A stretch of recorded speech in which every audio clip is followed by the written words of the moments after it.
আমরা শুরু করছি আমাদের জীবন বিজ্ঞানের দ্বিতীয় অধ্যায়, যার নাম হচ্ছে কি বলো? জীবনের প্রবাহমানতা, তাই তো? জীবনের প্রবাহমানতা।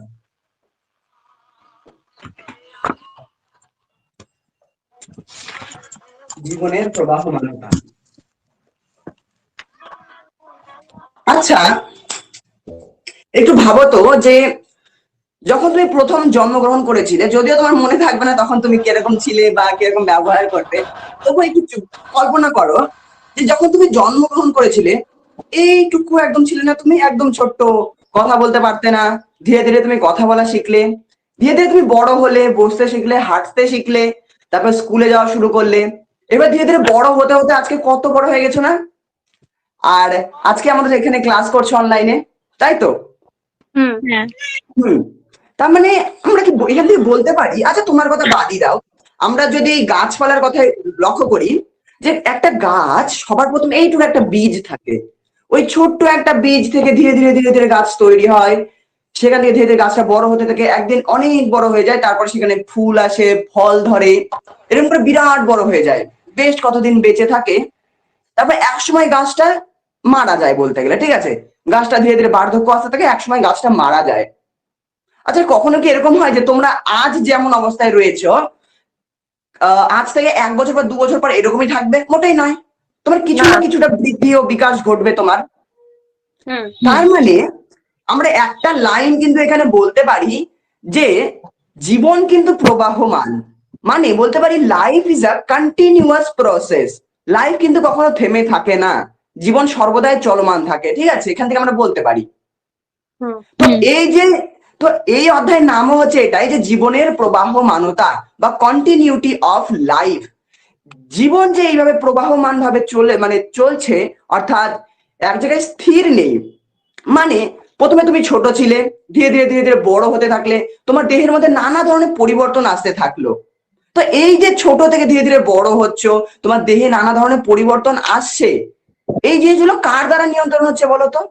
অর্থাৎ তোমার যে বৃদ্ধি ঘটছে, বিকাশ ঘটছে, এই সমস্ত জিনিস কিন্তু আমাদের দেহের সব থেকে ক্ষুদ্রতম অংশ, যেটাকে আমরা বলি কোষ, সেই কোষ দ্বারা নিয়ন্ত্রিত হয়। হ্যাঁ, একদম ক্ষুদ্রতম একটা অংশ আমাদের দেহের কোষ।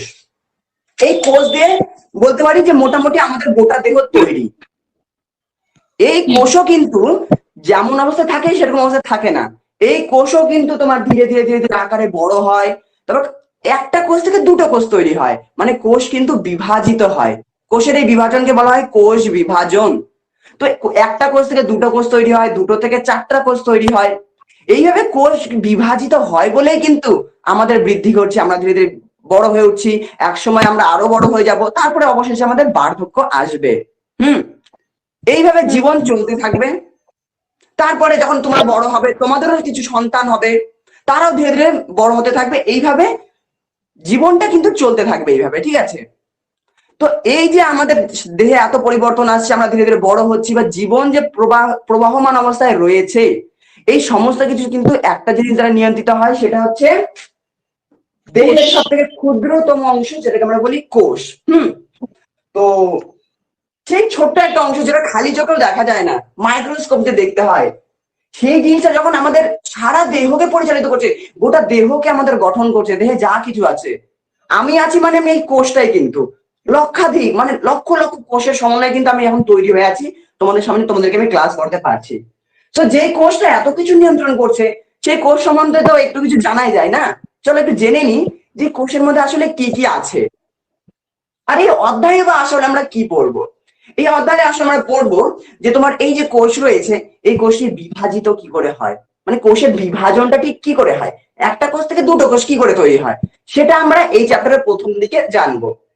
তবে যেটা ধীরে ধীরে জানতে থাকি, হ্যাঁ তারও আগে আরো একটা জিনিস বলি, একটা কোষ থেকে দুটো কোষ কি করে হয় সেটা তো জানবোই, সাথে আরেকটা জিনিস বলি ইন্টারেস্টিং, সেটা হচ্ছে, আচ্ছা কখনো কি এরকম দেখেছো যে আমরা সবাই তো, যে আমাদের বাবা মায়ের কাছ থেকে এসেছি, বাবা মায়ের কাছ থেকে আমরা উৎপন্ন হয়ে এসেছি, সবার প্রথমে আমরা এইটুকু একটা কোষ ছিলাম, সেই কোষ ধীরে ধীরে ধীরে ধীরে বিভাজিত হয়ে আমাদের সমগ্র দেহ গঠন করে, তারপর সেই দেহ ধীরে ধীরে বড় হতে হতে আজকে আমি এখানে এসেছি। তার মানে বলতে পারি আমিও কিন্তু একটা কোষ দ্বারাই গঠিত, তাই তো?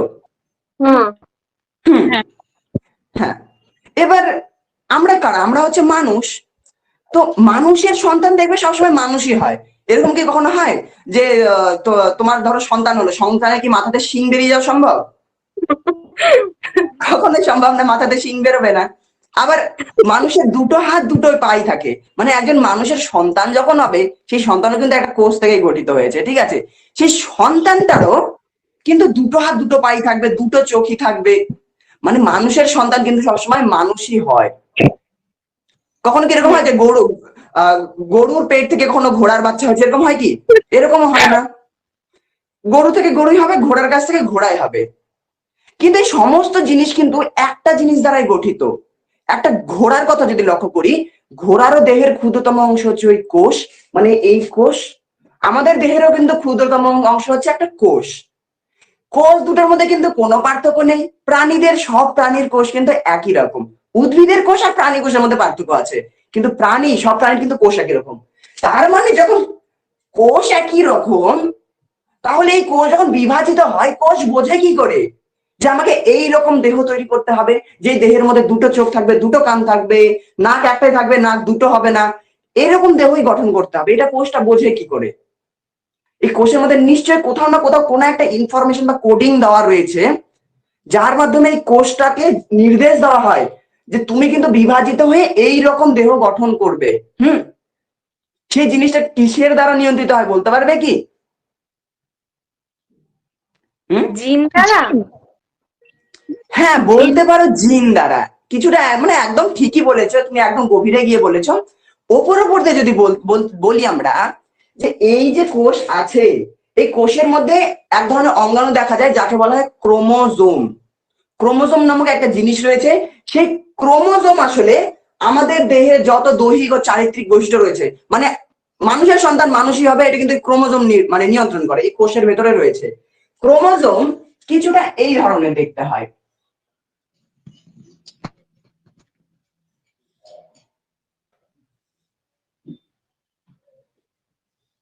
কিছুটা এই ধরনের দেখতে হয়, বা তোমাদের বইতে দেখবে এরকম এক্স আকৃতির এরকম ছবি আঁকা রয়েছে। হ্যাঁ, এরকম এক্স অক্ষরের মতো কিছুটা ছবি আঁকা রয়েছে।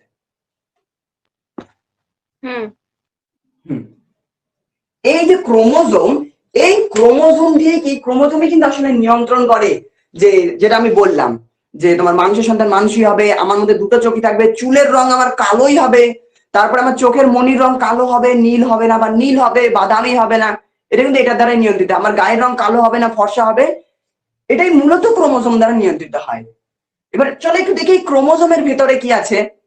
তো এই যে ক্রোমোজোম, যেটা কিছুটা এক্স অক্ষরের, ইংরেজি এক্স অক্ষরের মতো, এই ক্রোমোজোমটা আসলে ডিএনএ দ্বারা গঠিত। তোমরা হয়তো ক্লাস 9-এ ডিএনএ পড়ে এসেছো, ডিএনএ পড়ে এসেছো না? তো এই যে ডিএনএ অণু রয়েছে, এই ডিএনএ অণুই নানা রকম ভাবে পেঁচে পেঁচে। দাদা তোমার কথা আটকে গেছে।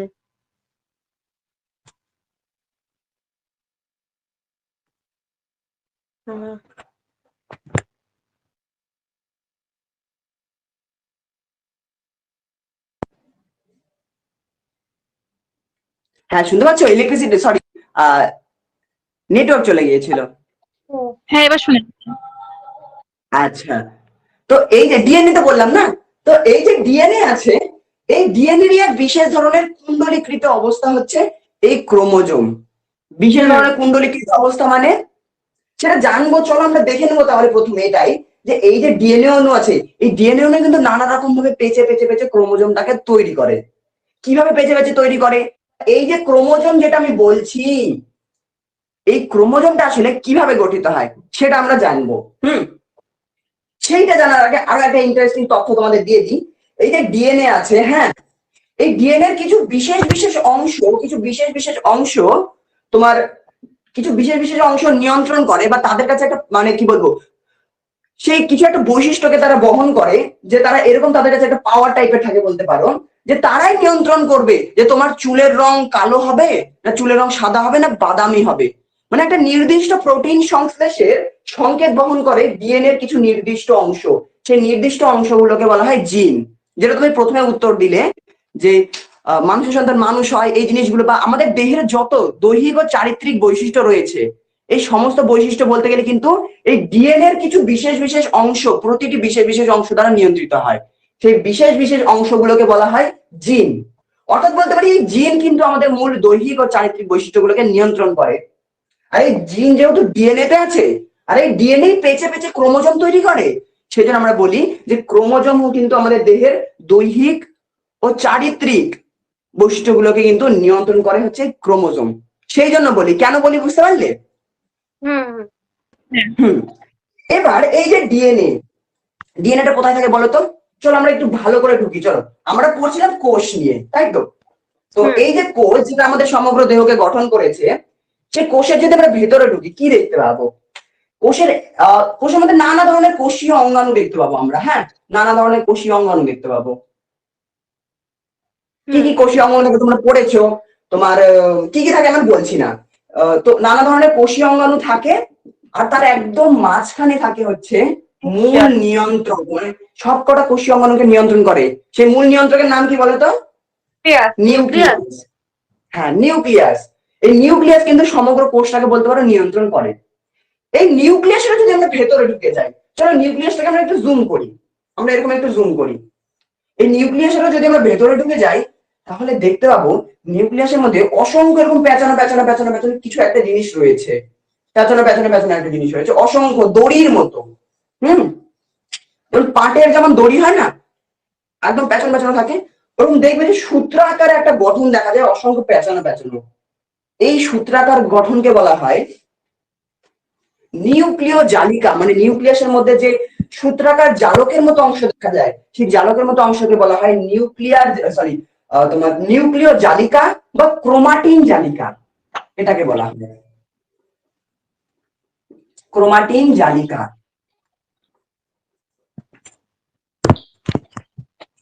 ক্রোমাটিন জালিকা। এই ক্রোমাটিন জালিকা আসলে কি জানো? এই ক্রোমাটিন জালিকা বা এই সুতোর মতো বা দড়ির মতো পেঁচানো পেঁচানো জিনিস, এটা আসলে ডিএনএ। মানে ডিএনএ অনুই নানা রকম ভাবে পাক খেয়ে খেয়ে খেয়ে পেঁচে পেঁচে পেঁচে পেঁচে এরকম ক্রোমাটিন জালিকা গঠন করে। তাহলে ক্রোমাটিন জালিকা কি দিয়ে গঠিত বলতে পারি? ডিএনএ দ্বারা গঠিত। হুম। এই ক্রোমাটিন জালিকাটা কিভাবে, হ্যাঁ এখানে একটা প্রশ্ন আসবে যে এগুলো এরকম জাল এরকম মানে পেঁচে পেঁচে পেঁচে পেঁচে এরকম ভাবে কেন থাকে? ডিএনএ অনু, ডিএনএ একটা সুন্দর স্ট্রাকচার গঠন করে তো থাকতে পারে, তাই তো? এরকম পেঁচে পেঁচে দড়ির মধ্যে কেন থাকে? তো এর পিছনে একটা বড় কারণ রয়েছে।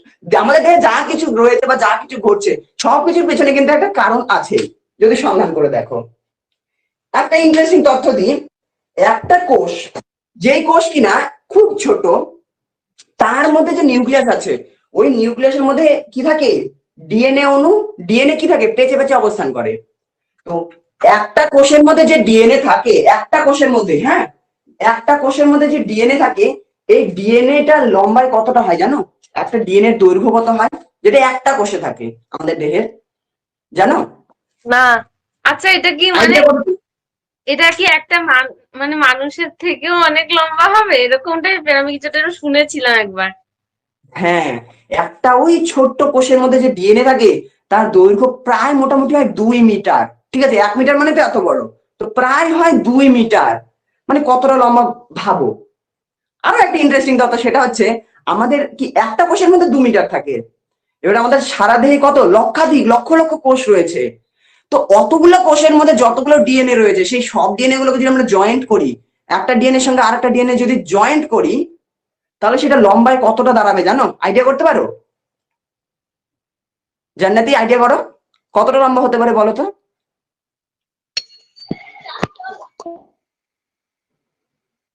আইডিয়া করো, আইডিয়া করো।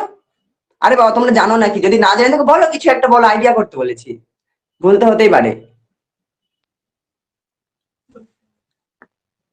বলো আমি বলো ঠিক সুরঞ্জনা, তোমরা কতটা বলবো ঠিক বুঝতে পারছি না। এমনি একটা আইডিয়া করো যে একটা কোষ মানে 2 মিটারের মতো আমি বলে দিলাম। তাহলে আমাদের সমগ্র দেহ কোষ মধ্যে টোটাল কতগুলো কতবার মানে কত লম্বা ডিএনএ আছে, সব যদি পরপর জয়েন্ট করি, তাও কতখানি হতে পারে? আইডিয়া করো। এটা কিলোমিটারে চলে যাবে। বলো না, বলতে তো অসুবিধা নেই। কত লম্বা হতে পারে? আইডিয়া করো, আইডিয়া করো। এই 500 বড় মিটার। টাইম নেই বেশি। কত? 500 মিটার। 500 মিটার? আচ্ছা, একটা যদি 2 মিটার হয় তার মানে তুমি 500 মিটার বললে, তার মানে আমাদের দেহে দেহে মাত্র 250টা কোষ আছে। বাবা, না না, হিসেব তো তাই দাঁড়াচ্ছে না, লক্ষাধিক লক্ষ লক্ষ কোষ রয়েছে তাহলে দেহে। 2 লক্ষ মিটার। আচ্ছা, অতটাও কম না। আর এটা কি বলতো?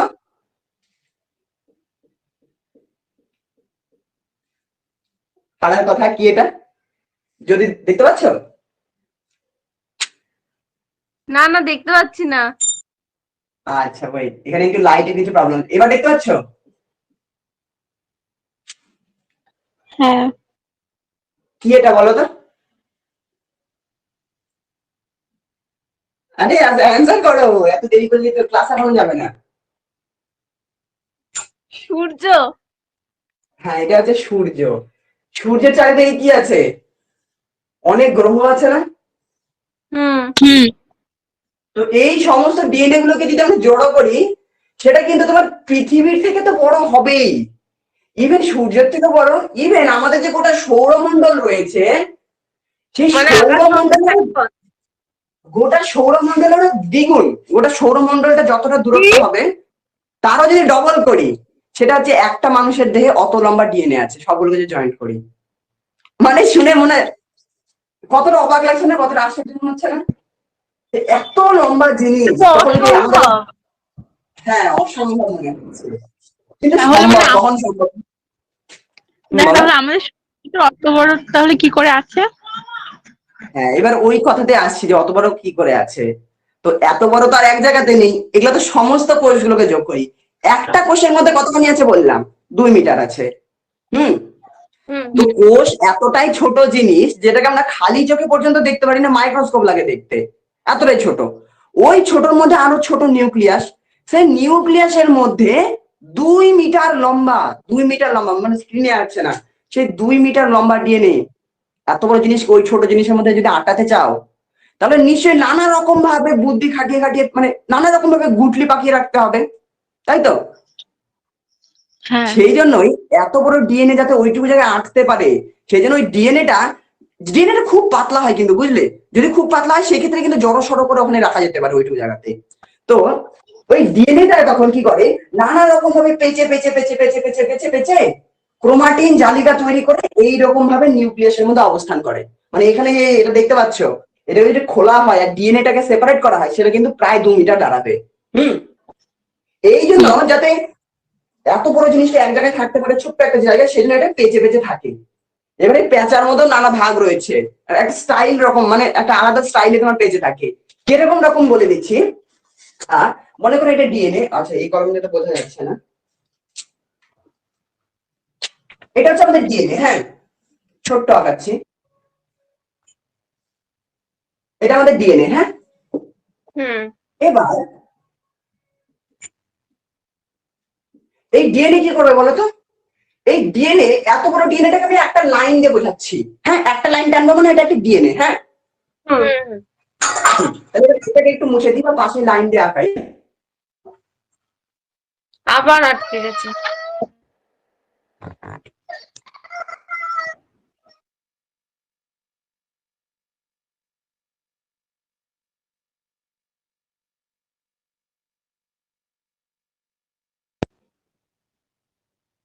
আচ্ছা, আজকে প্রচন্ড ডিস্টার্ব হচ্ছে, এমনিতেই অনেকে নেই, তাহলে ইলেকট্রিসিটি চলে যাচ্ছে। শুনতে পাচ্ছ? হুম। হ্যাঁ, শোনা যাচ্ছে। হ্যাঁ, মন দিয়ে শোনো। এই যে ডিএনএ আছে, খুব ভালো করে বোঝার চেষ্টা করো। এই ডিএনএটাকে আমি একটা টান দিয়ে বোঝানোর চেষ্টা করবো, মানে একটা টান দেবো ডিএনএটার মতনই। এই ডিএনএ কি করে বলতো? ঘুড়ি উড়িয়েছো কোনোদিন? ঘুড়ি উড়িয়েছো বা না। লাটাই দেখেছো? লাটাই দেখেছো ছবি, হ্যাঁ, দেখেছি। টিভিতে। হ্যাঁ, না, সেই সামনে। লাটাইয়ের মধ্যে যেমন, লাটাইয়ের মধ্যে দড়ি বা সুতো সুতো মানে সুতো পেঁচানো থাকে না যেভাবে, হ্যাঁ। যাতে ওইটুকু জায়গার মধ্যে অনেক লম্বা সুতো আটানো যায়। হুম। ঠিক সেই রকম এই ডিএনএ, এত লম্বা ডিএনএ কি করে যে তোমার কোষের মধ্যে এক ধরনের প্রোটিন থাকে যেটাকে বলা হয় হিস্টোন প্রোটিন। এগুলো পরে পড়বে, মানে এক কথা মনে করো প্রোটিন। তো প্রোটিনটাকে সে কি করবে, ডিএনএ লাটাইয়ের মতো ব্যবহার করবে, করে ওই প্রোটিনের সঙ্গে এরকম পাক খাবে। হ্যাঁ, প্রোটিনের চারিদিকে এরকম পেঁচে পেঁচে থাকে, পেঁচে পেঁচে পেঁচে পেঁচে জড়ো হয় এরকম। তো ডিএনএটা এরকম প্রোটিনের চারিদিকে জড়ো হয়ে হয়ে হয়ে অনেকটা ডিএনএ ওইটুকুর মধ্যে এঁটে যায়। তো এই জড়ো হয়ে হয়ে যে অঙ্গাণুটা তৈরি করে বা যেটা তৈরি করে প্রোটিনের সঙ্গে যখন যুক্ত হয় ডিএনএ এইভাবে পেঁচে পেঁচে এই লম্বা ডিএনএ, তখন তাকে বলা হয় কি বলতো, তখন তাকে বলা হয় ডিএনএ যখন তোমার প্রোটিনকে বেঁচে থাকে তখন তাকে বলা হয় নামটা আমি ঠিক মনে করতে পারছি না, এক সেকেন্ড দাঁড়াও। হ্যাঁ, তখন তাকে বলা হয়, হ্যাঁ তখন তাকে নিউক্লিওজোম বলা হয়। একটা ডিএনএ যখন প্রোটিনের সঙ্গে যুক্ত হয় তখন তাকে বলা হয় নিউক্লিওজোম। নিউক্লিওজোম। তো ডিএনএটা প্রথমে এরকম একটা প্রোটিনের সঙ্গে এরকম প্যাচ বাঁধলো, এর সাথে প্যাচ বাঁধলো, পরের প্রান্ত যায় আর একটা প্রোটিনের সঙ্গে এরকম এরকম প্যাচ বাঁধবে, প্রোটিনের সঙ্গে এরকম প্যাচ করলো, করে এর আর এক প্রান্ত গিয়ে আর একটা প্রোটিনের সঙ্গে এরকম প্যাচ করলো। হ্যাঁ, এইভাবে কি করে তাহলে বললাম ডিএনএ গুলো প্রোটিনের সঙ্গে এরকম গুটিয়ে গুটিয়ে থাকে, গুটিয়ে গুটিয়ে কি তৈরি করে, নিউক্লিওজোম। তোমাদের বইতে আমি ছবি দেখাবো, এরকম নিউক্লিওজোম তৈরি করলো। এই নিউক্লিওজোম গুলি আর নিজেদের মধ্যে প্যাচ বাঁধবে। মানে এবার এই গোটা নিউক্লিওজোমকে আমি একটা লাইন দিয়ে দেখাবো, এই গোটা নিউক্লিওজোমকে একটা লাইন দিয়ে দেখাচ্ছি। এই নিউক্লিওজোম গুলো কি করবে, আবার এরকম লম্বা আছে, গুটি আছে, আবার এরকম গুটি আছে, এরকম করে এই গোটা নিউক্লিওজোম আবার জড়ো হয়ে হয়ে হয়ে হয়ে এরকম দড়ির মতো গঠন করবে। হ্যাঁ, সব কটা নিউক্লিওজোম এইরকম তৈরি করলে একটা লম্বা দড়ির মতো কিছু তৈরি করবে, সূত্রাকার। ওইটা আবার কি করবে, ওইটা আবার আবার নিজের মধ্যে এরকম এরকম পাক খাবে। মানে কতটা কতটা মানে কুণ্ডলীকৃত হয়ে থাকছে একটা ডিএনএ, ভাবতে পারো যে ওর মধ্যে এরকম পাক খাবে। পাক খেয়ে খেয়ে অবশেষে যেটা তৈরি করে সেটাকেই বলা হয় ক্রোমাটিন জালিকা। মানে এই যে নিউক্লিয়াসের মধ্যে তুমি এই যে দড়ির মতো দেখতে পাচ্ছ, এইটার মধ্যে কিন্তু এটা আসলে কি, এটা আসলে কিছুই না, ডিএনএ তোমার এরকম প্রোটিনের সঙ্গে জড়িয়েছে, ওই প্রোটিনের সঙ্গে জড়ানো অবস্থা অর্থাৎ নিউক্লিওজোম, নিউক্লিওজোম আবার নিজের মধ্যে পাক খেয়েছে, পাক খেয়ে দড়ির মতো গঠন করেছে। বলো। আমাদের বইতে না একটা ছবি দেওয়া আছে। হ্যাঁ, ছবিটা দেখাবো, তোমাদের বই থেকে দেখাবো, অসুবিধা নেই। তো ছবিটা বুঝে দেবো, বা তুমি বই নিজে নিজে দেখতে থাকো। তো এই নিউক্লিয়াসম গুলো জড়ো হয়ে হয়ে অবশ্যই তৈরি করে ক্রোমাটিন জালিকা বা ক্রোমাটিন তন্তু, বা অনেক বই নিউক্লিয় জালিকা বলা হয়, অনেক নাম রয়েছে, যে যেমন নামে ডাকে। তো এই যে এই ক্রোমাটিন জালিকা হলো সেই ক্রোমাটিন জালিকা যেটা তুমি নিউক্লিয়াসের মধ্যে দেখতে পাচ্ছ, আমি যে এঁকেছি না। তাহলে এটা আসলে কি দ্বারা গঠিত ক্রোমাটিন জালিকা, ডিএনএ এবং প্রোটিন দ্বারা গঠিত। মানে নিউক্লিওজোম দ্বারা গঠিত। হ্যাঁ, নিউক্লিওজোমও বলতে পারো, নিউক্লিওজোম আসলে কিছুই না, প্রোটিন আর ডিএনএ মিলে ওটাকে নিউক্লিওজোম বলা হয়। তো ডিএনএ আর প্রোটিন দ্বারা গঠিত, এর মধ্যে কিছু ধাতব আয়নও থাকে, যেমন ক্যালসিয়াম 2+ বা ম্যাগনেসিয়াম 2+, এর মধ্যে কিছু ধাতব আয়নও থাকে। তো এইভাবে ক্রোমাটিন জালিকা তৈরি করে। এবার আমি কি বললাম, আমাদের যে কোষ রয়েছে সেই কোষ বিভাজিত হয়, বিভাজিত হলেই তো আমরা বৃদ্ধিপ্রাপ্ত হবো, তাই তো। তো একটা কোষ যখন বিভাজিত হবে তখন এই যে ডিএনএ রয়েছে, এই ডিএনএ যেন যাতে দুটো কোষ, ধরো একটা কোষ রয়েছে, একটা কোষ থেকে ভাগ হয়ে দুটো কোষ তৈরি হচ্ছে। তো দুটো কোষের মধ্যে যখন ডিএনএটা ভাগ হয়ে যাবে বা এই ক্রোমাটিন জালিকা যখন ভাগ হয়ে যাবে, যাতে এর মধ্যেও ডিএনএ সমান পরিমাণ যায়, এর মধ্যে যাতে সমান পরিমাণ যায়। এবার এই যে ডিএনএ গুলো যখন পেঁচে রয়েছে ক্রোমাটিন জালিকা রূপে, সেই ক্রোমাটিন জালিকা এতটাই পাকবদ্ধ হয়ে থাকে বা এতটাই পেঁচে থাকে যে এটাকে এই এত বড় পেঁচানো জায়গা থেকে আমরা দুই ভাগে ভাগ করি সেক্ষেত্রে সমস্যা হয়। হ্যাঁ, সেই জন্য যাতে এই যে পেঁচানো অবস্থা রয়েছে এইটা আবার কি করে, আবার পেঁচতে শুরু করে। মানে এক জায়গা থেকে খুলে, প্রথমে তো নিজের মধ্যে এরকম পেঁচে ছিল, তবে এক জায়গা থেকে খুলবে, খুলে ক্রোমাটিন জালিকা যে রয়েছে, এবার ক্রোমাটিন জালিকাটা কিরকম প্যাচ বাঁধতে শুরু করে দেখাচ্ছি, এগুলো মুছে দিই। ক্রোমাটিন জালিকাটা ডিএনএ কি খুব পাতলা হয়, খুব সরু হয়? হ্যাঁ হ্যাঁ বলতে পারো, হ্যাঁ হ্যাঁ হ্যাঁ, অনেক পাতলা বলতে পারো। তো এই ক্রোমাটিন জালিকা, সেই ক্রোমাটিন জালিকা আবার কি করবে, এরকম করে জড়ো হওয়া শুরু করবে, এরকম জড়ো হওয়া শুরু করবে। হ্যাঁ, আমি একটা দড়িকে এরকম পেঁচাচ্ছি, এরকম ঠিক আছে, ক্রোমাটিন জালিকাটা এরকম পেঁচতে পেঁচতে পেঁচতে পেঁচতে পেঁচতে পেঁচতে পেঁচতে পেঁচতে পেঁচতে এইরকম গঠন তৈরি করবে, এরকম এরকম একটা গঠন তৈরি করবে।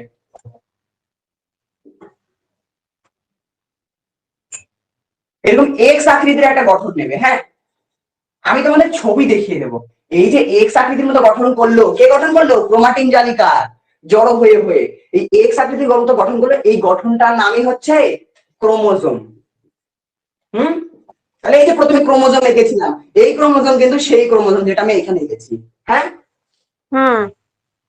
হ্যাঁ, তাহলে এই জিনিসটা একদম মাথায় ক্লিয়ার করে নাও। অনেক স্টুডেন্টের এই জিনিসটা ক্লিয়ারই হয় না, জাস্ট বই মুখস্থের মধ্যে পড়ে যায়। ঠিক আছে, ক্লিয়ার করে নাও, একদম ভালো করে বলে দিচ্ছি। ক্রোমোজোম যদি বলি কি, না ক্রোমোজোম কিছুই না। ক্রোমোজোম কি দ্বারা গঠিত? নিউক্লিয় জালিকা দ্বারা গঠিত, বা নিউক্লিয় জালিকা থেকে উৎপন্ন হয়েছে ক্রোমোজোম। ক্রোমোজোম নিউক্লিয় জালিকা পেঁচে পেঁচে। নিউক্লিয় জালিকা কি? নিউক্লিয় জালিকাও কিছু না, এটা আসলে ডিএনএরই এক বিশেষ ধরনের পেঁচানো অবস্থা, তাই তো? নিউক্লিয় জালিকা ডিএনএ আর প্রোটিন তৈরি করেছে। ওই ডিএনএ এর মধ্যে আবার কি আছে? জিন আছে।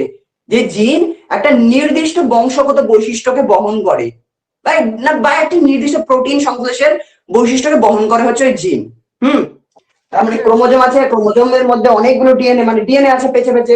ওই ডিএনএ এর মধ্যে একটা ছোট্ট অংশকে, একটা নির্দিষ্ট অংশকে আমরা কি বলছি? জিন। এই পর্যন্ত ক্লিয়ার হলো? হ্যাঁ। হ্যাঁ হ্যাঁ। তো এইভাবে গঠন হয় একটা ক্রোমোজোম, যেটা দেখতে কিছুটা এক্স অক্ষরের মতো হয়। এবার এই ক্রোমোজোমের গঠনটা আমরা আরো ভালো করে পড়বো। সেটা পড়ার আগে দেখি যে এই যে ক্রোমোজোম রয়েছে, সেটা আমাদের দেহে বা একটা কোষের মধ্যে কিন্তু একটা ক্রোমোজোম থাকে না। যে এই যে এতগুলো জালিকা রয়েছে, এতগুলো জালিকা মিলে কিন্তু একটা ক্রোমোজোম তৈরি করে না। মানুষের ক্ষেত্রে একটা কোষের মধ্যে কতগুলো ক্রোমোজোম থাকে জানো? বই দেখে বলতে না, জানি না। একটা কোষের মধ্যে 46টা ক্রোমোজোম থাকে, 46টি। এক্স অক্ষরের মধ্যে এতগুলো, একটা কোষের মধ্যে 46টা থাকবে। এই যে 46টা ক্রোমোজোম রয়েছে, এর সংখ্যা প্রতিটা কোষেই 46টা থাকে।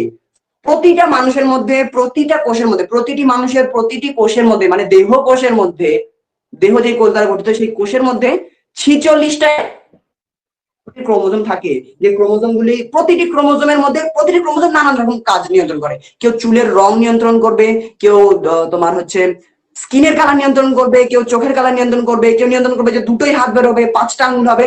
এক একজনের কাছে এক এক রকম ইনফরমেশন থাকে, যারা নিয়ন্ত্রণ করবে যে সমগ্র যে দেহটা তৈরি হবে সেটা ঠিক কি রকম হবে। তো কি বললাম যে মানুষের ক্ষেত্রে, এগুলো মুছে দিই, এগুলো আর দরকার নেই আমাদের।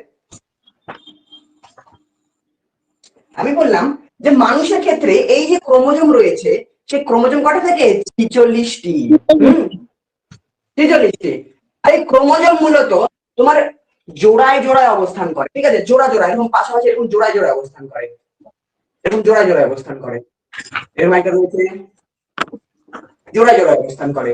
তাহলে যদি 46টা ক্রোমোজোম থাকে, তাহলে আমি কি বলতে পারি কয় জোড়া ক্রোমোজোম আমাদের দেহকোষে রয়েছে? 23 জোড়া। 46টা। 46টা আছে, মানে জোড়া জোড়া থাকে, তাহলে 23 জোড়া হবে।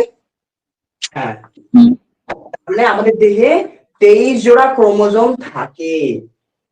এবার এই 23 জোড়ার মধ্যে, এই 23 জোড়ার মধ্যে 22 জোড়া ক্রোমোজোম, 23 জোড়ার মধ্যে 22 জোড়া ক্রোমোজোম এমন হয়, মানে 44টা ক্রোমোজোম, 22 জোড়া ক্রোমোজোম, এগুলো মনে রাখবে, ঠিক আছে?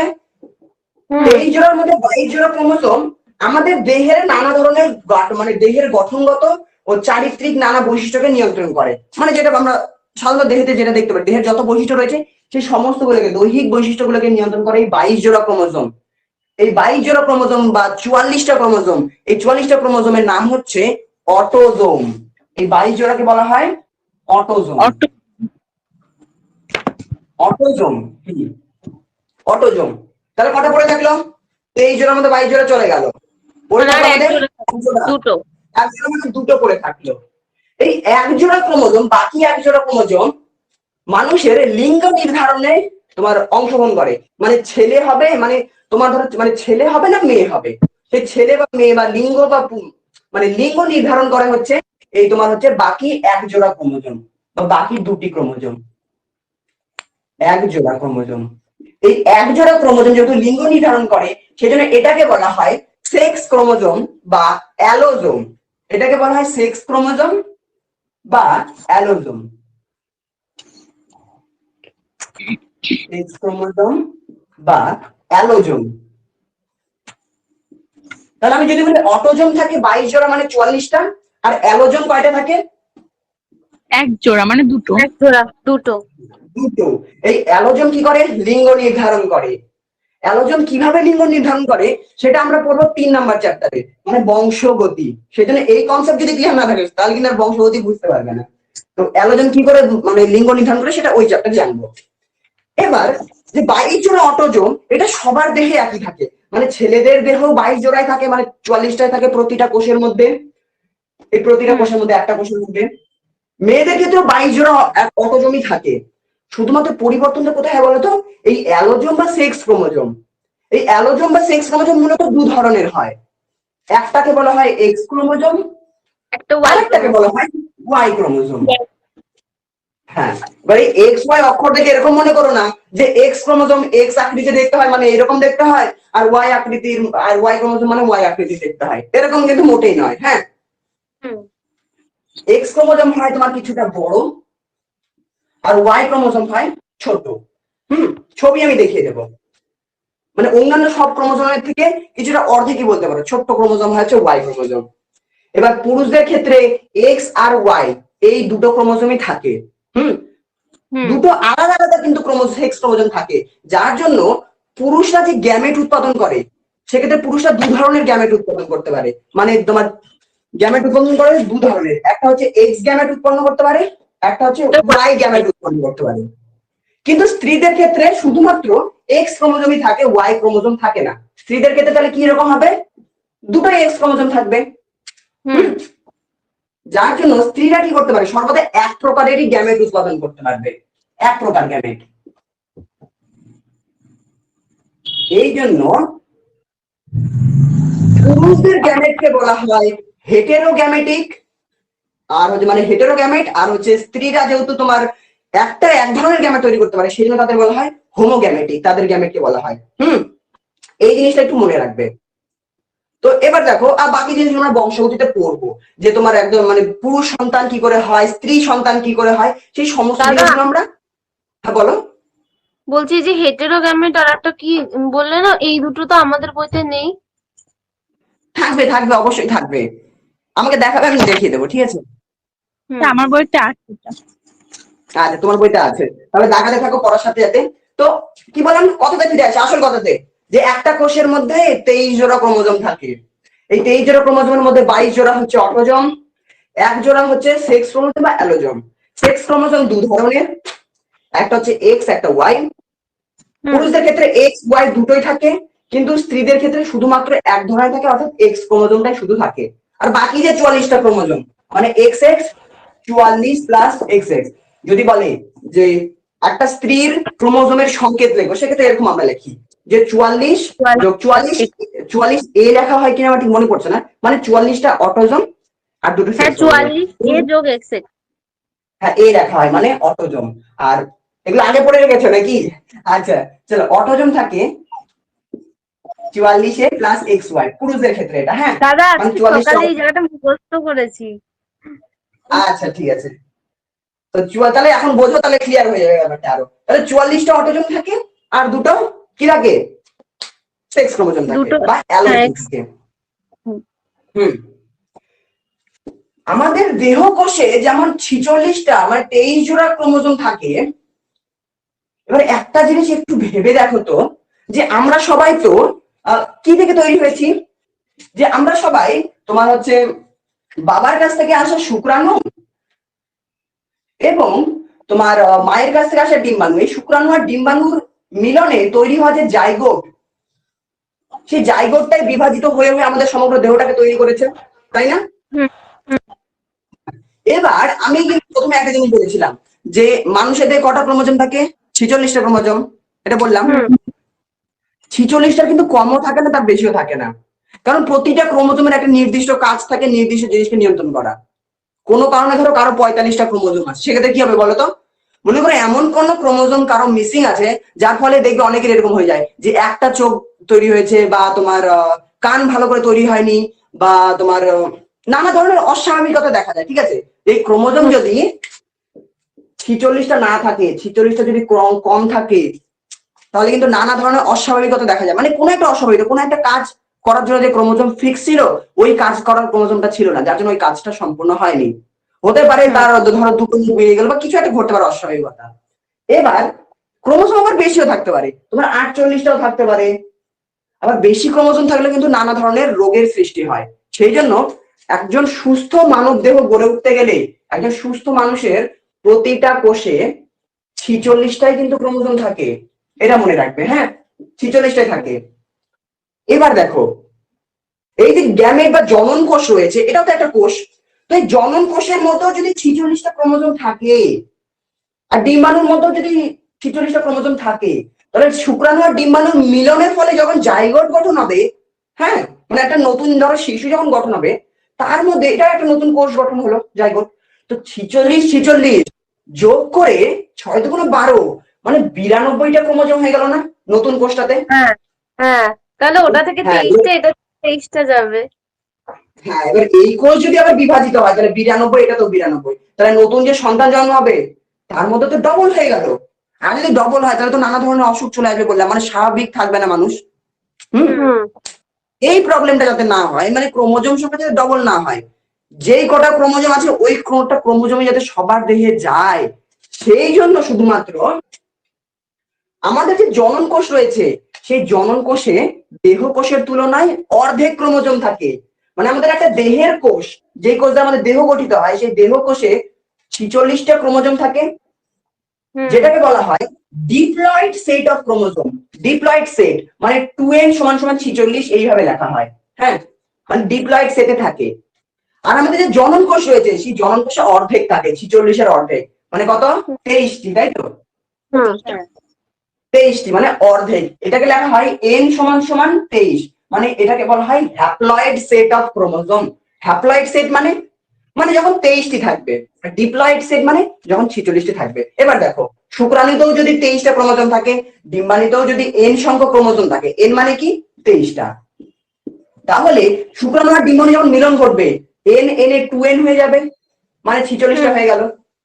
মানে হ্যাঁ, ডিপ্লয়েড এর দ্বারা চিহ্নিত করা হয় ডিপ্লয়েড। ডিপ্লয়েড হয়ে যাবে, মানে ডিপ্লয়েড সেট অফ ক্রোমোজোম চলে আসবে অপত্যের দেহে। এইভাবে যেহেতু জনন কোষে অর্ধেক হয়ে যায়, সেই জনন কোষে অর্ধেক হওয়ার মাধ্যমে কিন্তু তোমাদের যা মানে তোমাদের বাবা মা, আমাদের বাবা মায়ের দেহ যেমন 46টা ক্রোমোজোম ছিল, আমাদের দেহ 46টা ক্রোমোজোম আছে। আমাদের সন্তান হলেও তাদেরও দেহে কিন্তু 46টা ক্রোমোজোম থাকবে।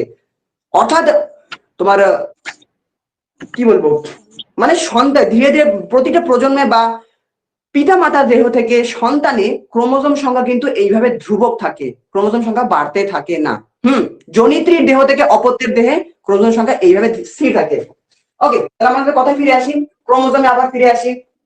কোষের মধ্যে 46টা ক্রোমোজোম থাকে। ক্রোমোজোম কিরকম দেখতে হয়, কি দ্বারা গঠিত বলে দিলাম, গেল। এবার এই যে ক্রোমোজোম আছে, ক্রোমোজোমের এবার আমরা গঠনটাকে আরো একটু ভালো করে দেখবো। চলো, যে ক্রোমোজোম আমি কিছুটা এক্স এর মতো লিখছি, এটার গঠনটাকে আমরা একটু দেখবো, যে কোন অংশকে কি বলা হয়, কোন জায়গায় কি থাকে, সেটা একটু ভালো করে দেখবো। চলো, তো হ্যাঁ, সেটা দেখার আগে আরো একটা জিনিস বলে দিই। সেটা হচ্ছে, এই যে তুমি বলে না তোমাদের বইতে একটা ছবি দেওয়া রয়েছে যে ক্রোমোজোম কিভাবে গঠিত হয়। হুম হ্যাঁ, দাঁড়াও আমি চেষ্টা করি সেই ছবিটা একবার দেখিয়ে দিই। হ্যাঁ, আমি দেখাবো। আমি স্ক্রিন শেয়ার করে দেখানোর চেষ্টা করি, যদি স্ক্রিন শেয়ার না হয় তারপর তুমি দেখাও, তাহলে ঠিক আছে? আচ্ছা। হ্যাঁ, কারণ আমি দেখালে অন্যরাও দেখতে পাবে স্ক্রিন শেয়ারে। আরে কোথায় গেল, এক সেকেন্ড দাঁড়াও।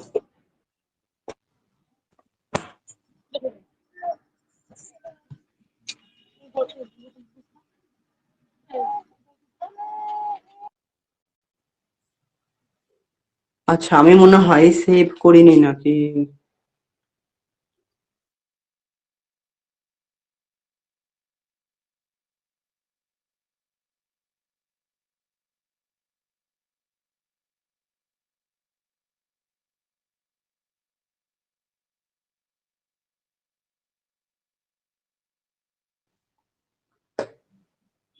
হ্যাঁ, দেখতে পাচ্ছ?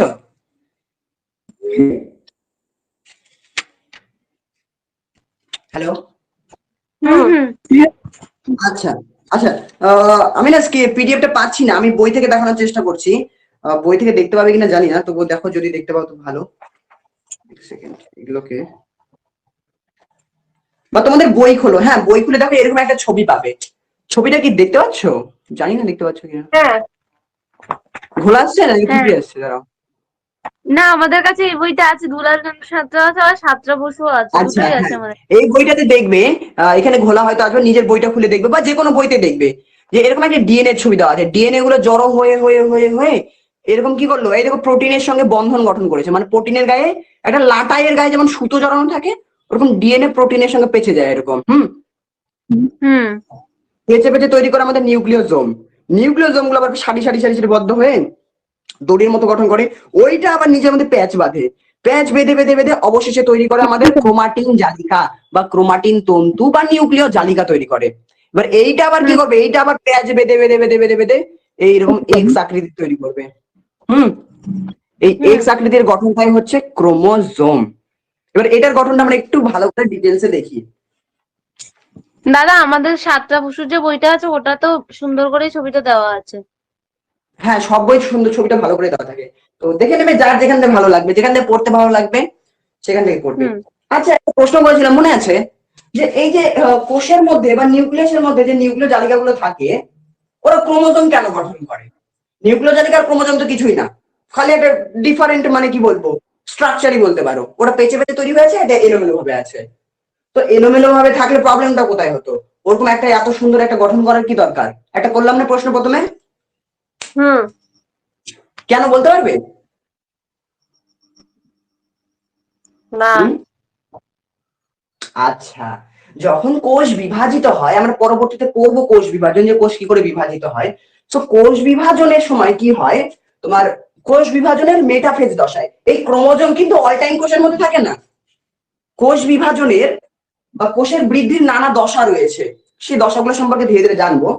তো মেটাফেজ দশা বলে একটা দশা আছে, শুধুমাত্র ওই দশাতেই কিন্তু এই যে জালিকাগুলো রয়েছে, ক্রোমাটিন জালিকা বা ক্রোমাটিন তন্তু, এই ক্রোমাটিন জালিকাগুলো ক্রোমোজোম গঠন করে, এরকম ক্রোমোজোম গঠন করে। শুধুমাত্র ওই মেটাফেজ দশাতে, মেটাফেজ দশার আগে বা পরে দেখলে কিন্তু এরকম ক্রোমোজোম দেখতে পাবে না। মানে মেটাফেজ দশা হচ্ছে এমন একটা দশা, যেই দশার সময় কি হয়, যেই দশাতে এই যে ক্রোমাটিন জালিকাগুলো রয়েছে, এরা ধীরে ধীরে ধীরে ধীরে এই ক্রোমোজোম গঠন করতে শুরু করে, মানে এক জায়গায় পেঁচে পেঁচে পেঁচে এরকম তৈরি করবে। যেমন বাজার থেকে কোনো যদি পাটের দড়ি কিনে আনো, দেখবে পাটের দড়িটা নানা রকম ভাবে পেঁচে পেঁচে পেঁচে গুটলি বানানো থাকে না? হুম হ্যাঁ হুম গুটলি বানানো থাকে। এবার ধরো ওরকম দুটো পাটের গুটলি, ধরো এক জায়গায় আছে, পাটের যে সুতোগুলো রয়েছে সেই সুতোগুলো এক জায়গায় এরকম দলা কুচরা হয়ে আছে। হ্যাঁ, এবার এটাকে যদি তোমাকে দুভাগে ভাগ করতে বলা হয়, সমান দুভাগে ভাগ করতে বলা হয়, তো সেখান থেকে এই এতগুলো প্যাঁচানো অংশ থেকে সমান দুই ভাগে ভাগ করা তো প্রথম কথা অসুবিধা, তার মধ্যে জট বেঁধে যেতে পারে, তাই তো? খুলতে অসুবিধা হুম হবে। একদম এক্সাক্ট দুই ভাগে ভাগ করা কিন্তু সমস্যা আছে এরকম পেঁচে থাকলে। সেই সেই সুতোটাকেই, মানে সেই দড়ি, পাটের দড়িটাকেই আমি যদি তোমার পেঁচিয়ে পেঁচিয়ে পেঁচিয়ে পেঁচিয়ে এরকম দুটো গুটি তৈরি করলাম, আর একটা প্রান্ত দিয়ে এরকম দুটো গুটি তৈরি করলাম, সমান মাপের দুটো গুটি তৈরি করলাম। তারপরে যদি এবার যদি বলো সমানভাবে ভাগ করতে, আমি এই দিকের গুটিটাকে আলাদা করে দিলাম, এদিকের গুটিটাকে আলাদা করে দিলাম মাঝখান থেকে কেটে, তাহলে সমান ভাগে ভাগ হয়ে গেল না খুব সহজে? হুম হম হ্যাঁ। তো কোষ যখন বিভাজিত হবে, একটা কোষ থেকে দুটো কোষ তৈরি হবে, একটা কোষ থেকে দুটো কোষ তৈরি হবে, তখন এই যে ক্রোমাটিন জালিকা এবং পেঁচানো অবস্থার এই ক্রোমাটিন জালিকাকেও, মানে ডিএনএ কেও দুই ভাগে ভাগ করতে হবে, দুটাতে সমান সমান ডিএনএ যায়। তো এরকম পেঁচানো পেঁচানো জিনিসটাকে দুই ভাগে ভাগ করা সোজা, নাকি এরকম যদি কিছুটা এরকম তোমার চারটা পায়ের মতো দেখতে, বা এক্স অক্ষরের মতো এই জিনিসটা ধরো এখানে আছে, এরকম এক্স অক্ষরের মতো জিনিসটা এখানে আছে, এইটাকে মাঝখান থেকে আলাদা করে একটা লম্বা খণ্ডকে ওইদিকে নিয়ে গেল, একটা লম্বা খণ্ড যদি এদিকে রেখে যায়, কোনটা বেশি সোজা বলো? অবশ্যই দ্বিতীয়টা। হ্যাঁ হ্যাঁ। হ্যাঁ, সেই জন্য যাতে ডিএনএ এর বিভাজন একদম সমান হয়, সেই জন্য এই তোমার কোষ বিভাজনের সময় মেটাফেজ দশাতে কি হয়, মানে কোষ বিভাজনের সময় এই যে ক্রোমাটিন জালিকাগুলি রয়েছে, এরা কি করে, তোমার এরকম ক্রোমোজোম তৈরি করে রাখে। আর মেটাফেজ দশাতে এই ক্রোমাটিন জালিকাগুলো, মানে ক্রোমোজোমকে খুব স্পষ্ট ভাবে দেখা যায়। তো বলতে পারি যে মেটাফেজ দশাতে যে ক্রোমোজোম দেখা যায়, সেই ক্রোমোজোমটা আসলে কিরকম দেখতে, সেটা চলো এবার আমরা দেখে নেবো, মানে তার গঠনটা ঠিক কিরকম। তাহলে এই জিনিসটা ক্লিয়ার হলো তো, যে কেন ক্রোমোজোম তৈরি করে? ক্রোমাটিন জালিকা তো থাকতে পারতো। হুম হুম হুম হুম যাতে সমান ভাগে ভালো মতো ভাগ করতে পারে সেই জন্য হয়। গঠন দেখে নিই চলো। গঠন আমরা এটা দিয়ে দেখাতে পারবো, এটা দিয়েও দেখাতে পারবো। মনে করো এটা একটা ক্রোমোজোম। হুম দাঁড়াও এক সেকেন্ড, দাঁড়াও। এটা হচ্ছে ক্রোমোজোম। এই যে ক্রোমোজোমের লম্বা লম্বা কিছুটা অংশ দেখতে পাচ্ছ না, লম্বা লম্বা বাহুর মতো দুটো অংশ রয়েছে, এরকম লম্বা লম্বা দুটো জিনিস এরকম জয়েন্ট হয়ে আছে না মাঝখানে এক জায়গাতে? হ্যাঁ হ্যাঁ, তো এই লম্বা লম্বা যে অংশগুলো রয়েছে, বা তোমাদের বইয়ের ভাষাতে যেটা খুব ভালোভাবে বলা হচ্ছে, যে ক্রোমোজোমের দৈর্ঘ্য বরাবর এক জোড়া কুণ্ডলীকৃত সূত্রাকার অংশ থাকে, মানে এই ক্রোমোজোমের দৈর্ঘ্য বরাবর এক জোড়া কুণ্ডলীকৃত মানে পেঁচে পেঁচে আছে, কুণ্ডলীকৃত কি আছে, সূত্রাকার অংশ আছে, যেটা আমরা দেখতে পাচ্ছি। ধরো আমার স্কেচ পেন বারবার নিচে চলে যাচ্ছে। এই একটা জোড়া আর এই একটা, এক জোড়া এরকম কুণ্ডলীকৃত সূত্রাকার অংশ দেখতে পাচ্ছি না, লম্বা লম্বা। হ্যাঁ, এগুলোকে বলা হয় ক্রোমাটিড। কি বলা হয় এগুলোকে? ক্রোমাটিন। ক্রোমাটিড। হ্যাঁ, ক্রোমাটিড। তাহলে আমি যদি বলি যে একটা ক্রোমোজোমে কয়টা ক্রোমাটিড থাকে? দুটো। দুটো ক্রোমাটিড থাকে, মানে এক জোড়া ক্রোমাটিড থাকে। এবার এই যে ক্রোমাটিড গুলো রয়েছে, প্রতিটি ক্রোমাটিডের মধ্যে আরো এক জোড়া কি থাকে, দেখো লেখা রয়েছে ভালোভাবে, যে প্রতিটি ক্রোমাটিড আবার দৈর্ঘ্য বরাবর আরো দুটি সূক্ষ্মতন্তুতে গঠিত। এই যে প্রতিটি ক্রোমাটিড আছে, এর আবার দৈর্ঘ্য বরাবর দুটো সূক্ষ্মতন্তুতে গঠিত। এই সূক্ষ্মতন্তুগুলি নিজেদের মধ্যে নানাভাবে কুণ্ডলী পেকে থাকে। প্রতিটি ক্রোমাটিড মানে এই প্রত্যেকটা যে লম্বা দৈর্ঘ্য বরাবর রয়েছে, এই প্রতিটা ক্রোমাটিড আরো দুটো, আমি একটা কালো একটা লালে দেখাচ্ছি, দুটো তোমার সূত্রাকার অংশ দ্বারা গঠিত হয়। দৈর্ঘ্য বরাবর আরো দুটি সূক্ষ্মতন্তু দ্বারা গঠিত। এই সূক্ষ্মতন্তুগুলোকে বলা হয় ক্রোমোনিমা। সূক্ষ্মতন্তু ক্রোমোনিমা। হুম। আর এই যে ক্রোমোনিমা রয়েছে, এই ক্রোমোনিমা গুলো কোথাও কোথাও ঘনত্ব বেশি হয়, কোথাও কোথাও ঘনত্ব কম হয়। তো যেই জায়গাগুলোতে ক্রোমোনিমার ঘনত্ব বেশি হয় সেই জায়গাগুলোকে বলা হয় ক্রোমোমিয়ার বলা হয় সেই জায়গাগুলোকে। হ্যাঁ, যেখানে ক্রোমোনিমার ঘনত্ব বেশি হয় মানে গুটির মতো হয়ে থাকে, ক্রোমোমিয়ার বলা হয়। এই ছবিতে সেটা দেখাচ্ছি, অন্য ছবিতে দেখাচ্ছি ক্রোমোমিয়ার। দাদা ওটা এক বছর, আমাদের এখানে বইতে লেখা আছে যে ওটা এক বচনে ক্রোমোনিমা বলে। কি বলছে? মানে এমনি ওটাকে বলে ক্রোমোনিমাটা, এক বচনে ক্রোমোনিমা। আচ্ছা আচ্ছা আচ্ছা, মানে একটাকে বলা হয় ক্রোমোনিমা, দুটোকে বলা হয় ক্রোমোনিমাটা, তাই তো? হুম। হ্যাঁ, আচ্ছা ঠিক আছে। আর যে জায়গাটা ঘনত্ব বেশি থাকে সেটাকে বলা হয় ক্রোমোমিয়ার। গেল। এবার এই যে ক্রোমোজোম রয়েছে, ক্রোমোজোমে যে দুটো ক্রোমাটিড থাকে সেই ক্রোমাটিড দুটোকে বলা হয় সিস্টার ক্রোমাটিড। হ্যাঁ, এই ক্রোমাটিড বা এই ক্রোমোজোমের মধ্যে একটা জায়গা থাকে যেখানে একটা বড় খাঁজ থাকে। যেমন এইখানে দেখো, দুটো ক্রোমোজোম মাঝখানে একটা খাঁজে যুক্ত হয়ে আছে না, এরকম দুটো লম্বা লম্বা ক্রোমাটিড, দুটো লম্বা লম্বা ক্রোমাটিড মাঝখানে এক জায়গা থেকে যুক্ত হয়ে আছে না, গোল হয়ে কিছু একটা জিনিস দ্বারা যুক্ত হয়ে আছে, তাই তো? তো যেই জায়গাটাতে একটা বড় খাঁজ লক্ষ্য করা যাচ্ছে, ওই খাঁজ জায়গাটাকে বলা হয় প্রাথমিক খাঁজ। এখানে এটাকে বলা হয় প্রাথমিক খাঁজ। হ্যাঁ, এটাকে বলা হয় প্রাথমিক খাঁজ। প্রাথমিক খাঁজ বলা হয় এটাকে। আর ওই প্রাথমিক খাঁজ অংশে যে ঘন জিনিসটি রয়েছে, যে প্রাথমিক খাঁজ অংশে যে ঘন অঞ্চলটি রয়েছে, সেটাকে বলা হয় তোমার সেটাকে বলছে সেন্ট্রোমিয়ার। মানে দুটো ক্রোমোজোম যেই জায়গাটাতে জয়েন্ট হয়ে আছে আর ওখানে যে ঘন জিনিসটি রয়েছে সেটাকে বলা হয়, বা প্রাথমিক খাঁজ অংশে যে ঘন বস্তু রয়েছে সেটাকে বলা হয় সেন্ট্রোমিয়ার। এটাকে বলা হয় সেন্ট্রোমিয়ার। এটাকে বলা হয় সেন্ট্রোমিয়ার। আর এই সেন্ট্রোমিয়ারের দুপাশে প্রোটিন নির্মিত চাকতির মতো দুটো জিনিস থাকে দুই পাশে। প্রোটিন নির্মিত চাকতির মতো দুটো জিনিস থাকে এই সেন্ট্রোমিয়ারের দুই পাশে। এটাকে বলা হয় কাইনেটোকোর। তোমাদের বইতে কি দেওয়া রয়েছে? বলা রয়েছে যে সেন্ট্রোমিয়ারের সঙ্গে যুক্ত প্রোটিন নির্মিত, সেন্ট্রোমিয়ারের সঙ্গে যুক্ত প্রোটিন নির্মিত প্লেট সদৃশ অংশটিকে কাইনেটোকোর বলে। মানে এই যে দুটো ক্রোমাটিড রয়েছে, প্রতিটি ক্রোমাটিডের সঙ্গে একটা করে কাইনেটোকোর যুক্ত থাকে, প্লেট সদৃশ প্রোটিন নির্মিত, এটাকে বলা হচ্ছে কাইনেটোকোর। কাইনেটোকোর। তাহলে আমি যদি বলি যে টোকোর, কিন্তু গান মনে আসলো, টোকোর টোকোর করোনা থাক।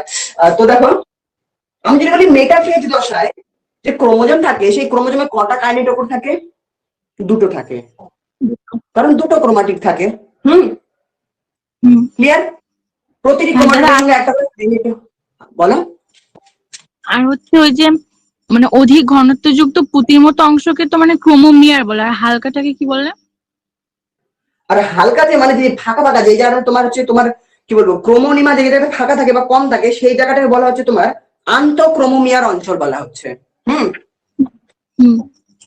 পরে আর একটা ভালো ছবিতে দেখিয়ে দিচ্ছি, মানে একটা সরল ছবিতে, এখানে একটু জটিল ছবি রয়েছে, এটাতে একটু বুঝতে অসুবিধা হবে। আর সরল ছবিটা বেশি সরল, সেটা তো আবার অনেক কিছু মিসকনসেপশন আসবে, ওই জন্য এটা দেখে যাচ্ছি। তো এটা তো গেল, এগুলোকে ক্রোমাটিড বলে। এটাকে বলা হয় মাঝখানে অংশ সেন্ট্রোমিয়ার বলা হয়। ক্রোমাটিডের এই প্রান্ত দেশগুলোকে কি বলা হয় জানো? ক্রোমাটিডের প্রান্ত দেশগুলোকে, ক্রোমাটিডের টেলোসেন প্রতিটি ক্রোমাটিড প্রান্ত দেশকে বলা হয় টেলোমিয়ার। ও কি বলা টেলোমিয়ার। হয়? টেলোমিয়ার বলা হয়। ক্রোমোজোমের দুই প্রান্ত দেশকে বলা হয় টেলোমিয়ার।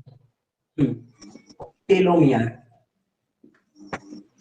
গবেষণা করে দেখা গেছে যে এই যে টেলোমিয়ার রয়েছে, যেসব মানুষের এই টেলোমিয়ার অঞ্চল মানে ক্রোমোজোমের নিচের অংশ মানে প্রান্তদেশ, যাদের যেসব মানুষের তোমার ক্রোমোজোমের টেলোমিয়ারটা ছোট হয় তাদের গড় আয়ু হচ্ছে কম হয়, আর যাদের টেলোমিয়ার অঞ্চল বেশি হয় তাদের গড় আয়ু সাধারণত বেশি হয়। এটা গবেষণা করে দেখা গেছে। তার মানে আমরা কিছুটা বলতে পারি যে টেলোমিয়ার বলতে পারো কিছুটা আমাদের আয়ুকেও নির্ধারণ করে কিছুটা। তো এটা তো গেল টেলোমিয়ার। তারপরে এটাকে বলা হয় সেন্ট্রোমিয়ার। সেন্ট্রোমিয়ারের দুই পাশে রয়েছে কাইনেটোকোর। এই কাইনেটোকোরের সাহায্যে কি হয় জানো? আমি বললাম না যে যখন কোষ বিভাজিত হয় তখন কি হয়, এটা মনে করো একটা ক্রোমোজোম রয়েছে এখানে, বড় করে আঁকছি যাতে বুঝতে সুবিধা হয়। হ্যাঁ, হুম এই ক্রোমোজোমের এই মাঝখানে প্রাথমিক খাঁজ অংশ কি রয়েছে? সেন্ট্রোমিয়ার, এখানে কাইনেটোকোর আছে। হুম হুম এই কাইনেটোকোর কি হবে, এই যে যখন এরকম দুরকম কিছুটা এরকম কিছুটা বাদামের মতো শেপ যখন হয়ে যায়, মানে দুটো কোষ যখন বিভাজিত হবে সেই সময় কি হয় তোমার, এই দিক থেকে সুতোর মতো কিছু অংশ আসে। হ্যাঁ, যেটা এই দিকের তোমার এই কাইনেটিকোরের সঙ্গে যুক্ত হয়, আবার এই দিকের ক্রোমোজোমের অপর সাইড মানে অন্য একটা ক্রোমাটিডের সঙ্গে কিছু সুতোর মতো অংশ যুক্ত হয়।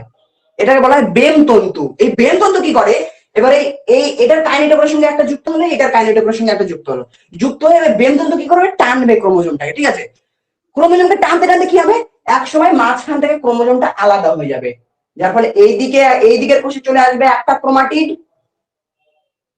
আর এই দিকের কোষে যাবে অপর একটা ক্রোমাটিড। হ্যাঁ, এরপরে দুটো কোষে সমান পরিমাণ ক্রোমাটিড তৈরি হয়ে গেল। তার পরবর্তীতে তোমার হচ্ছে এখানে আরো একটা ক্রোমাটিড পরে সৃষ্টি হয়ে যায়, যার ফলে ক্রোমোজোমটা সম্পূর্ণ হয়, আর একটা ক্রোমাটিড সৃষ্টি হয়ে যায় ওটা পরবর্তীতে। তো এইভাবে এই যে তোমার কাইনেটোকোর অঞ্চল রয়েছে, এই কাইনেটোকোরের সঙ্গে কিন্তু বেম তন্তু যুক্ত হয় কোষ বিভাজনে। পরবর্তীতে জানবো এইভাবে কোষটাকে টেনে দুটো আলাদা ভাগ আলাদা আলাদা জায়গায় মানে দুটো আলাদা কোষে নিয়ে যায় কোষ বিভাজনের সময়, এটাকে বেম তন্তু বলা হয়। তারপরে এই ক্রোমোজোমের প্রাথমিক খাঁজ ছাড়াও কিছু কিছু জায়গায় এক্সট্রা খাঁজ দেখা যায়। এরকম গোল রয়েছে তো, এক্সট্রা এরকম খাঁজ দেখা যায় কিছু কিছু জায়গায়। এই এক্সট্রা খাঁজ গুলো বলা হয় গৌণ খাঁজ। প্রাথমিক খাঁজ ছাড়াও যে খাঁজ দেখা যায় ক্রোমোজোমে সেটাকে বলা হয় গৌণ খাঁজ।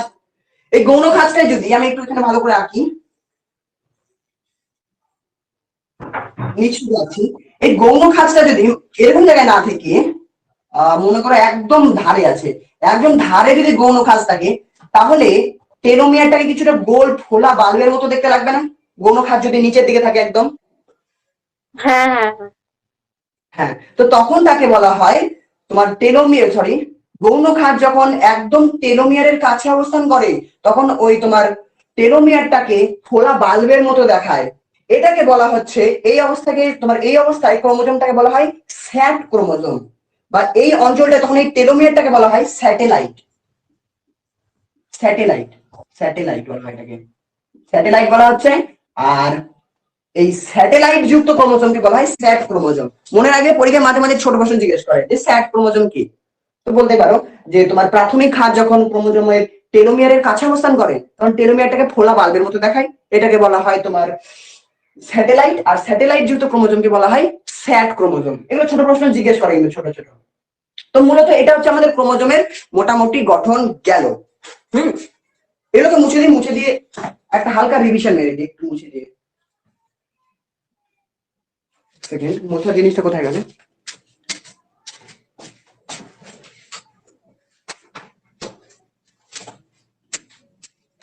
আচ্ছা, জিনিসগুলো কি জটিল লাগছে না ক্লিয়ার হচ্ছে ধীরে ধীরে? হ্যাঁ, বুঝতে পারছি, ক্লিয়ার। আচ্ছা, বুঝতে পারলে ঠিক আছে। চলো, আজকে অনেক কনসেপ্ট বুঝিয়ে দিয়েছি। আজকে যেগুলো বুঝিয়েছি এগুলো যদি ভালো করে বুঝে যাও তাহলে কোষ বিভাজন যখন পড়াবো মানে কোষটা কিভাবে বিভাজিত হয় তখন সব জিনিস একদম ক্রিস্টাল ক্লিয়ার মনে হবে, কোনো কিছুর মানে কোনো ডাউট থাকবে না এটা কেন হচ্ছে ওটা কেন হচ্ছে। তো এটা বললাম আমাদের ক্রোমোজোম।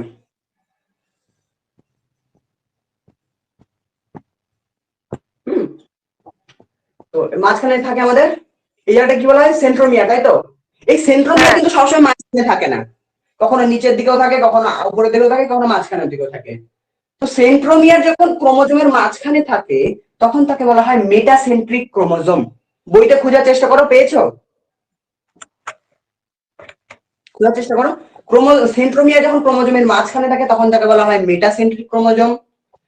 সেন্ট্রোমিয়ার যখন মাঝখানের কিছুটা কাছে অবস্থান, মানে একদম মাঝে নয়, মাঝের কিছুটা কাছে অবস্থান করে তখন তাকে বলা হয় অ্যাক্রোসেন্ট্রিক ক্রোমোজোম। Acrocentric chromosome. আমি তো পাচ্ছি সেন্ট্রোমিয়ার না। পাচ্ছ না? আচ্ছা আমাকে দেখি, আমি মনে করবো লাস্ট টাইম দেখিয়ে দেবো। এই সেন্ট্রোমিয়ার যখন একদম লাস্টে থাকবে, মানে টেলোমিয়ারের কাছে থাকবে, তখন ক্রোমোজোমটা, পেয়েছি। পেয়েছো? হুম। হ্যাঁ, একদম যখন শেষের দিকে থাকবে টেলোমিয়ারের কাছে তখন তাকে বলা হয় টেলোসেন্ট্রিক ক্রোমোজোম। আর টেলোমিয়ারের কিছুটা কাছে যখন থাকে তখন তাকে বলা হয় আহ মনে পড়ছে না নামটা, দাও। তখন তাকে বলা হয় তোমার, যখন সেন্ট্রোমিয়ার ক্রোমোজোমের একদম শেষ প্রান্তে থাকে তখন টেলোমিয়ার শেষ প্রান্তের কাছে যখন থাকে তখন তাকে বলা হয় তোমার অ্যাক্রোসেন্ট্রিক। তখন বলা হয় অ্যাক্রোসেন্ট্রিক। মাঝখানে থাকলে মেটাসেন্ট্রিক, আর মাঝখানে যদি কাছে থাকে তখন তাকে বলা হয় সাব মেটাসেন্ট্রিক। একটু মিসকনসেপশন হয়ে, মানে একটু ভুল বলে দিয়েছিলাম, ঠিক আছে? ওটা একটু ঠিক করে হুম। নেবে। মাঝখানে কাছে থাকলে সাব মেটাসেন্ট্রিক। বাকি গৌণ কাজের স্যাটেলাইট কি দেখিয়ে দিলাম। টেলোমিয়ার লাস্টের অঞ্চলকে বলা হয় সেন্ট্রোমিয়ার বলে দিয়েছি, ক্রোমাটিড বলে দিয়েছি। মোটামুটি এই কটাই মেইন জিনিস জানলে হবে, যে ক্রোমাটিড, প্রাথমিক খাঁজ বা সেন্ট্রোমিয়ার, গৌণ খাঁজ, স্যাটেলাইট, টেলোমিয়ার, এই কটা জিনিস যদি জেনে রাখো মানে কোথায় কি আছে হয়ে যাবে। এবার হুম। এই যে ক্রোমোজোমের গঠন দেখালাম, এটার একটা ছবি আসে পরীক্ষায়, বলে যে মেটাফেজ দশায় ক্রোমোজোমকে যেরকম দেখতে লাগে, বা মেটাফেজ দশার ক্রোমোজোমের একটি সরল বাহ্যিক গঠন অঙ্কন করো। একটা সরল গঠন অঙ্কন করতে পারে। তো এই সরল গঠনটা কিন্তু এরকম হয় না, মানে আসলে যেরকম দেখতে হয় সেরকম কিন্তু আঁকা হয় না, সেটাকে একটু আলাদা ভাবে আঁকা হয়। কিভাবে আঁকা হয় সেটা আমি একটু আঁকছি, বা তোমরা তোমাদের বইতে দেখো একটু। আমি একটু চেষ্টা করি, তার পিডিএফ টা শো করার চেষ্টা করি, তাহলে আর আঁকতে হবে না। দাঁড়াও। তোমাদের বইতে দেখো তো কিরকম ছবি দেওয়া রয়েছে ক্রোমোজোমের একটা গঠনে, দেখো। আদর্শ ক্রোমোজোম বলে একটা লম্বা একটা ছবি দেওয়া আছে আমাদের বইতে। হ্যাঁ হ্যাঁ হ্যাঁ, ওটাই। ওখানে আসলে দুটো ক্রোমাটিডকে আলাদাভাবে ভালো করে বোঝায়নি, মানে মনে হচ্ছে একটাই আছে, না মনে হচ্ছে একটা ক্রোমাটিডের মধ্যে ওগুলো আছে। এটা হ্যাঁ হ্যাঁ হ্যাঁ হ্যাঁ হ্যাঁ, এটা এটা। হ্যাঁ এটা এটা কার বই, এটা কার বই? সাতরা বসু। সাতরা বসু। আচ্ছা, এটাতে ভালো করে দেওয়া আছে, দেখতে পাচ্ছ? মানে দুটো ক্রোমাটিডকে একদম পাশাপাশি ঘেঁষে রেখেছে না, বুঝতে পারছো কি? দাদা এটা আমার মানে লম্বা বইটা নেই।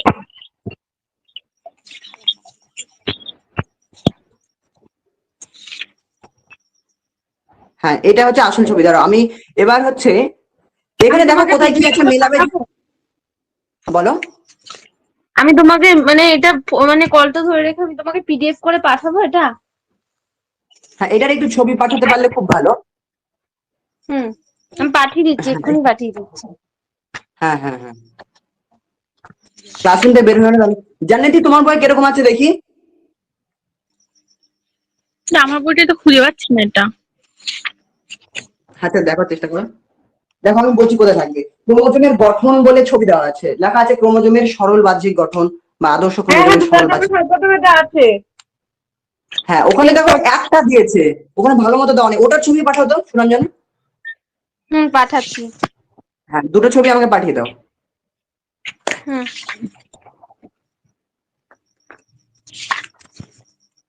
পাঠাও, আমি দেখি শেয়ার করার চেষ্টা করি। শেয়ার করার, আচ্ছা স্ক্রিন শেয়ার আছে, শেয়ার ইমেজ আছে।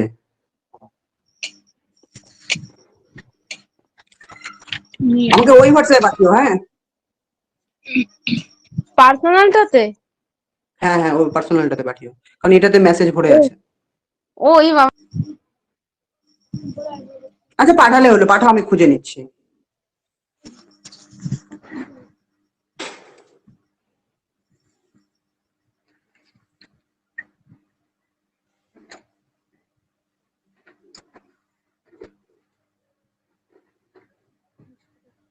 আচ্ছা এটাতে পাঠিয়েছো তাই তো, ঠিক আছে। এটাতে না পাঠাওনি, ডিলিট করে দিয়েছো।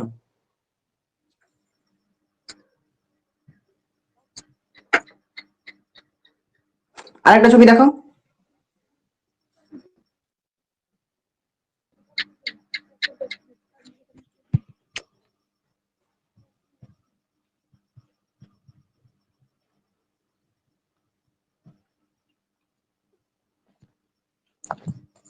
আমাদের second December এ আছে নাকি?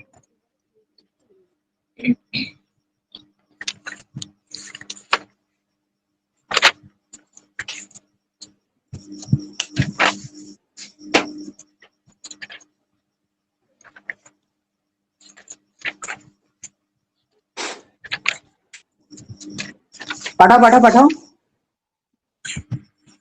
আরে আমার বইতে হচ্ছে ক্রোমোজোমের সরল বাহ্যিক গঠন বলে একটা আছে, ওটা মানে লম্বা টাইপের, কিন্তু ওই যে হ্যাঁ ওটাই আদর্শ ওটাই ওটা তো নেই। ওটাই? ওটাই ওটাই হ্যাঁ ওটাই। ও, তাহলে আছে আমাদের এখানে। আচ্ছা দাঁড়া আমি বের করার চেষ্টা করছি। আরে এখন আচ্ছা ঠিক আছে।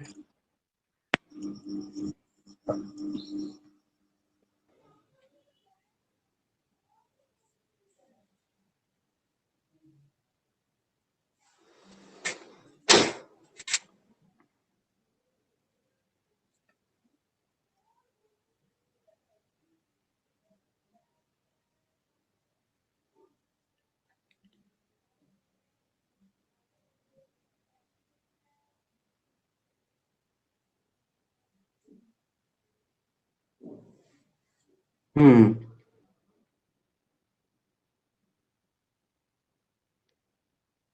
আচ্ছা একটা ছবি শেয়ার করেছি দেখতে পাচ্ছ?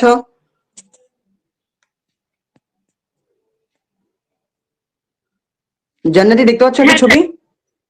হ্যাঁ, দেখতে পাচ্ছি। হ্যাঁ এটা হচ্ছে একটা ক্রোমোজোমের তোমার সরল বাহ্যিক গঠন। দেখো দুটো ক্রোমাটিডকে একদম লম্বা লম্বা দেখিয়েছে। আসলে কি হয় হুম। তোমার মেটাফেজ দশাতে এই আদর্শ মানে এই ক্রোমোজোমের ক্রোমাটিড দুটো এত কাছাকাছি থাকে যে মানে বোঝাই যায় না যে ওখানে দুটো ক্রোমাটিড রয়েছে, মানে এক্স অক্ষরের মতো বোঝাই যায় না, সেটাকে একটাই বলে মনে হয়। ঠিক আছে, এতটা কাছাকাছি থাকে। এই বইটাতে ভালো করে দেখিয়েছে, দেখো একদম কাছাকাছি রেখেছে, মাঝখানে ফাঁকা কিছুটা দিয়েছে। তো দেখো মাঝখানে এটাকে বলা হয় সেন্ট্রোমিয়ার, কলমটা নিয়ে এই জায়গাটা বলা হয় সেন্ট্রোমিয়ার। তারপরে এখান থেকে ছবিটা ভালো করে দেখে নেবে, যে দেখো এই প্রতিটাকে বলা হয় ক্রোমাটিড। গৌণখাজের মধ্যে ভিতরে ডিএনএ পেঁচে রয়েছে, হ্যাঁ। দাদা, তারপরে এই লাস্টে, হ্যাঁ বলো। এইখানে তুমি যখন মানে স্ক্রিন শেয়ার করো তখন না ছবিটা ব্ল্যাক এন্ড হোয়াইট হয়ে যায়। তাই? হ্যাঁ, কিন্তু আচ্ছা আবার তাহলে যখন তুমি কিছু, পিডিএফ করে পাঠাও তখন আবার নর্মাল থাকে। আচ্ছা কিছু তাহলে ব্যাপার কিছু হয়তো বুঝতে পারছি, কোনো সেটিং করা আছে হয়তো। যাকগে, এই ছবিটা হচ্ছে দেখে নেবে, হ্যাঁ। এই ছবিটা আমি হুম। হচ্ছে স্টাডি মেটেরিয়ালে পাঠিয়ে দেবো, যাদের বইতে এই ছবিটা নেই এটা পাঠিয়ে দেবো। আর একটা আরেকটা রয়েছে, এটা হচ্ছে তোমার দুলাল চন্দ্র সাঁতরা, ওখানে বেশি শর্টকাটে এটা দেখিয়েছে। সাতটা বসু। এটা সাতটা বসু। মানে প্রান্তিক, তাই তো? হুম, প্রাণ। হুম। আর একটা দেখাচ্ছি, দাঁড়াও, শেয়ার ইমেজ। হুম। এটা হচ্ছে একটু ছবিটা অন্ধকার রয়েছে, কোনো ব্যাপার না। এটা হচ্ছে তোমাদের ইয়েতে রয়েছে, তাই তো? এটা তো কি বলে, দুলাল ডক্টর চন্দ্র। দুলাল চন্দ্র সাঁতরা। হ্যাঁ ওখানে দেখো হ্যাঁ, এটা একটাই আমার করে দিয়েছে, কিন্তু একটার ভিতরে এরকম গোল গোল করে আঁকিয়ে দুটো আলাদা ক্রোমাটিডকে বোঝানোর চেষ্টা করেছে। সো এইটা আঁকলেও হবে, ওইটা আঁকলেও হবে, এটা আঁকলেও ঠিক, ওটা আঁকলেও ঠিক। তো তোমার পরীক্ষায় কিন্তু এই পরীক্ষার জন্য এই ছবিটা প্র্যাকটিস করতে হবে, চোখ, নিউরন, প্রতিবর্ত চাপ, এটাও প্র্যাকটিস করে রাখবে। হুম। হুম। আমরা রিস্ক নিব না, কারণ কারণ প্রথম অধ্যায় থেকে আমরা কোনো 5 নম্বরের বড় প্রশ্ন, মানে বলতে গেলে 2 নম্বরেরই করবো সব। 5 নম্বর তো ছবি আঁকবো। তো সেক্ষেত্রে 5 নম্বর ছবি যদি কিছু হয়ে যায় বা যদি কমন চলে আসবে, তবু এই একটা সেফটির জন্য রেখে দেবো, এটা করে রাখবো, হ্যাঁ। তো এটা ছবিটা একে আমাকে পাঠিয়ে দিও। আচ্ছা। আর যারা রেকর্ড রেকর্ড দেখবে তারা কিন্তু এটা ছবি একে আমাকে পাঠিয়ে দেবে, কোন অংশকে কি বলা হয় পাঠিয়ে দেবে এটা থেকে। এটা ক্লোজ করি। ওকে, তো স্ক্রিন শেয়ারিং স্টপ। আচ্ছা, তো আমরা দেখলাম ক্রোমোজোম আসলে কি, ক্রোমোজোম কিরকম দেখতে হয়, ক্রোমোজোম কয়টা থাকে, ক্রোমোজোমের প্রকারভেদ জানলাম, অ্যালোজোম অটোজোম কয়টা থাকে, কি কি সবকিছু জানলাম, গঠনও জেনে গেলাম। এই ক্রোমোজোমে তোমাকে যদি বলি ক্রোমোজোমের রাসায়নিক গঠন বলো তো, ক্রোমোজোমের একটু রাসায়নিক গঠন জানতে হবে, মানে ক্রোমোজোমের মধ্যে কি কি জিনিস থাকে তোমরা বলতে পারবে ইজিলি, কি থাকে? ডিএনএ। হ্যাঁ ডিএনএ। আর কি কি থাকে বলো? Protein protein. থাকে, প্রোটিনকে পেঁচিয়ে থাকে, হ্যাঁ। তারপর ওই একটা কি হিস্টোন না কি বলছিল তখন? আচ্ছা, ওটা প্রোটিনেরই অংশ। প্রোটিনকে দুভাগে ভাগ করা হয়, একটা হচ্ছে হিস্টোন প্রোটিন, একটা নন হিস্টোন প্রোটিন। একটা হচ্ছে ক্ষারীয় প্রকৃতির, একটা হচ্ছে আম্লিক প্রকৃতির। তো প্রোটিন হুম। আর কিছু ধাতু আয়ন থাকে বললাম না? হ্যাঁ, হ্যাঁ। হ্যাঁ। আর এই যে শুধু ডিএনএ থাকে না, ডিএনএ এর সাথে তোমার আরএনএও থাকে তোমার ক্রোমোজোমের মধ্যে। তো ক্রোমোজোমের যে রাসায়নিক উপাদান রয়েছে, তো ক্রোমোজোমের রাসায়নিক উপাদান মূলত তিন ভাগে ভাগ করা যায়, মানে তিনটি রাসায়নিক উপাদান দ্বারা ক্রোমোজোম গঠিত। এক নাম্বার হচ্ছে নিউক্লিক অ্যাসিড। আমাদের উপরে বইতে যদি আমরা তিনটে আছে। আমাদের বইতে না এইটা আছে। দাও দেখাচ্ছি তোমাকে। কোনটা এরকম আছে? ভাবে দেওয়া। আচ্ছা, কি কি থাকে? তিনটে মূলত উপাদান দ্বারা গঠিত ক্রোমোজোম। একটা হচ্ছে nucleic acid, nucleic acid, nucleic acid. এই নিউক্লিক অ্যাসিড আবার দু রকমের হয়। একটা হচ্ছে deoxyribose nucleic acid, deoxyribonucleic acid, আর একটা হচ্ছে তোমার রাইবো নিউক্লিক অ্যাসিড। মানে একটা হচ্ছে ডিএনএ আর একটা হচ্ছে আরএনএ। হুম, এটা হচ্ছে আমাদের নিউক্লিক অ্যাসিড। আর একটা কি থাকে জান্নাতি বলো? প্রোটিন থাকে। প্রোটিন দু রকমের প্রোটিন থাকে, একটা হচ্ছে হিস্টোন প্রোটিন, একটা হচ্ছে নন হিস্টোন প্রোটিন। নন হিস্টোন প্রোটিন। হুম, এটা হচ্ছে হিস্টোন আর প্রোটিন, একটা একটা হচ্ছে ধাতব নন আয়ন। হিস্টোন। হ্যাঁ, নন হিস্টোন প্রোটিন। আর কিছু ধাতব আয়নও থাকে। তো ধাতব আয়ন কেউ লিখতেও পারো, বা শুধু এইটুকু লিখলেও কোনো ভুল নয় যে ক্রোমোজোম মূলত নিউক্লিক অ্যাসিড আর প্রোটিন দ্বারা গঠিত। বলে দেওয়ার পর এমনি লাস্টে লাইন লিখে দেবো যে আরো কিছু ধাতব আয়ন থাকে, সেটা বলতে পারো, বা সরাসরি বলতে পারো যে তিনটে উপাদান দ্বারা গঠিত ধাতব আয়ন। কি কি ধাতব আয়ন থাকে? তোমার ক্যালসিয়াম 2+ থাকে, ম্যাগনেসিয়াম থাকে, সোডিয়াম থাকে, তাই তো? হুম। এরকম কিছু তোমার ধাতব আয়ন থাকে। তো ক্রোমোজোম মূলত এই উপাদানগুলো দ্বারা গঠিত। হিস্টোন প্রোটিন, নন হিস্টোন প্রোটিন, এগুলো তোমরা বই থেকে পড়বে। বেশি ডিটেলসে কোনো কিছু বেশি ডিটেলসে পড়ার দরকার নেই যে হিস্টোন প্রোটিন আবার এত প্রকার হয়, এগুলো জানার দরকার নেই। কয়টুকু পড়বে বলে দিচ্ছি। শুধু পড়ে রাখবে যে ক্রোমোজোমের মধ্যে দু ধরনের প্রোটিন থাকে, একটা হচ্ছে হিস্টোন প্রোটিন আর একটা হচ্ছে কি আমাদের নন হিস্টোন প্রোটিন। হুম, হুম। হুম। হিস্টোন প্রোটিন হচ্ছে ক্ষারীয় প্রকৃতির হয়, বা ক্ষারীয় প্রোটিনও বলা হয় হিস্টোন প্রোটিনকে, যেটা 45% থাকে। আর 5% আমাদের থাকে হচ্ছে ক্রোমোজোমের মধ্যে নন হিস্টোন প্রোটিন, যেটা আম্লিক প্রকৃতির হয়। এইটুকু পড়লেই যথেষ্ট। বাকি চলে আসে নিউক্লিক অ্যাসিডে। নিউক্লিক অ্যাসিড দু রকমের হয়, একটা হচ্ছে ডিএনএ আর একটা আরএনএ। তো ডিএনএ আর আরএনএ কি? ডিএনএ তো আমরা ছবি দেখলাম কিরকম। ডিএনএ সংজ্ঞাটা একটু হুম। দেখো, বলছে ডিঅক্সি রাইবোজ শর্করা দিয়ে গঠিত। তাহলে ডিএনএ কি শর্করা দ্বারা গঠিত? ডিঅক্সি রাইবোজ, মনে রাখবে। ডিঅক্সি রাইবোজ নামক পেন্টোজ শর্করা দ্বারা গঠিত। তো ডিঅক্সি রাইবোজ শর্করা দিয়ে গঠিত স্বপ্রজননশীল পরিব্যক্তিক্ষম যে নিউক্লিক অ্যাসিড জীবের বংশগত বৈশিষ্ট্য নিয়ন্ত্রণ করে তাকে ডিএনএ বলে। তাহলে এই ডিএনএ কি করে? প্রথম থেকে বলে আসছিলাম যে জীবের বংশগত বৈশিষ্ট্যগুলোকে নিয়ন্ত্রণ করে হচ্ছে এই ডিএনএ। তাহলে যে নিউক্লিক অ্যাসিড তোমার জীবের বংশগত বৈশিষ্ট্যগুলোকে নিয়ন্ত্রণ করে তাকে ডিএনএ বলে। ডিএনএ কি দ্বারা গঠিত? ডিঅক্সি রাইবোজ শর্করা দ্বারা গঠিত। এটি স্বপ্রজননশীল এবং পরিব্যক্তিক্ষম। এটা হচ্ছে ডিএনএ গেল আমাদের। আর আরএনএ কি? আরএনএ তোমার ডিএনএ যেমন ডিঅক্সি রাইবোজ শর্করা দ্বারা গঠিত, আরএনএ হচ্ছে রাইবোজ শর্করা দ্বারা গঠিত। ডিএনএ আমাদের হচ্ছে তোমার জীবের বংশগত বৈশিষ্ট্যগুলোকে তোমার বহন করে বা বংশগত বৈশিষ্ট্যগুলোকে নিয়ন্ত্রণ করে। সেক্ষেত্রে তো আমাদের আরএনএ কি করে? আরএনএ মূলত প্রোটিন সংশ্লেষে সহায়তা করে। আরএনএ তে রাইবোজ শর্করা থাকে। এদের মধ্যে আরো কিছু পার্থক্য হয়। এই যে ডিএনএ আছে, ডিএনএ রাসায়নিক উপাদান বা নিউক্লিক অ্যাসিডের রাসায়নিক উপাদানটা তোমাদের পড়তে হবে। দেখো বইতে একটু যদি খুঁজে পাওয়া ভালো, নাহলে পরে দাগিয়ে নিও। যে ডিএনএ যেটা রয়েছে মূলত তিনটি রাসায়নিক উপাদান দ্বারা গঠিত। একটা হচ্ছে পেন্টোজ শর্করা, একটা হচ্ছে নাইট্রোজেন বেস, আর একটা হচ্ছে ফসফরিক অ্যাসিড। এই তিনটে জিনিস দ্বারা ডিএনএ গঠিত। ডিএনএ রাসায়নিক উপাদানগুলি লেখো, এরকম 2 নম্বরের প্রশ্ন করতে পারে, সেক্ষেত্রে লিখতে হবে যে পেন্টোজ শর্করা কি থাকে? ডিঅক্সি রাইবোজ পেন্টোজ শর্করা থাকে। নাইট্রোজেন বেস মূলত দু ধরনের থাকে, একটা হচ্ছে পিউরিন আর একটা পিরিমিডিন। পিউরিন পিরিমিডিন নামক দুটো নাইট্রোজেন বেস থাকে। পিউরিন, এটা একটু মনে রাখবে, এটা খুব ইম্পর্টেন্ট। পিউরিন আর পিরিমিডিন। হ্যাঁ, এগুলো 9-এ ছিল। আচ্ছা, 9-এ পড়ে এসেছে অলরেডি, তাহলে তো ভালোই। তো পিউরিন পিরিমিডিন। পিউরিনের মধ্যে কি কি নাইট্রোজেন বেস থাকে? দুটো নাইট্রোজেন বেস থাকে দুটোতেই। পিউরিনে কি কি থাকে বলো তো? Adenine guanine. একটা হচ্ছে গুয়ানিন। আনিন আর হচ্ছে অ্যাডোনিন। আর পিরিমিডিনের মধ্যে কি কি থাকে? অ্যাডেনিন, সাইটোসিন গুয়ানিন হ্যাঁ, আর সাইটোসিন ইউরাসিল। আর থাইমিন। সাইটোসিন আর থাইমিন। ইউরাসিল থাকে সাইটোসিন, না? না না না, থাইমিন। থাইমিন এখানে আছে এটা যে। হচ্ছে ডিএনএ এর নাইট্রোজেন বেস। ডিএনএ এর এই 4টি নাইট্রোজেন বেস থাকে থাকে। আচ্ছা, গরমের পানি শেষ হয়ে গেল। বলো দাদা এটা ডিএনএ। হ্যাঁ বলো।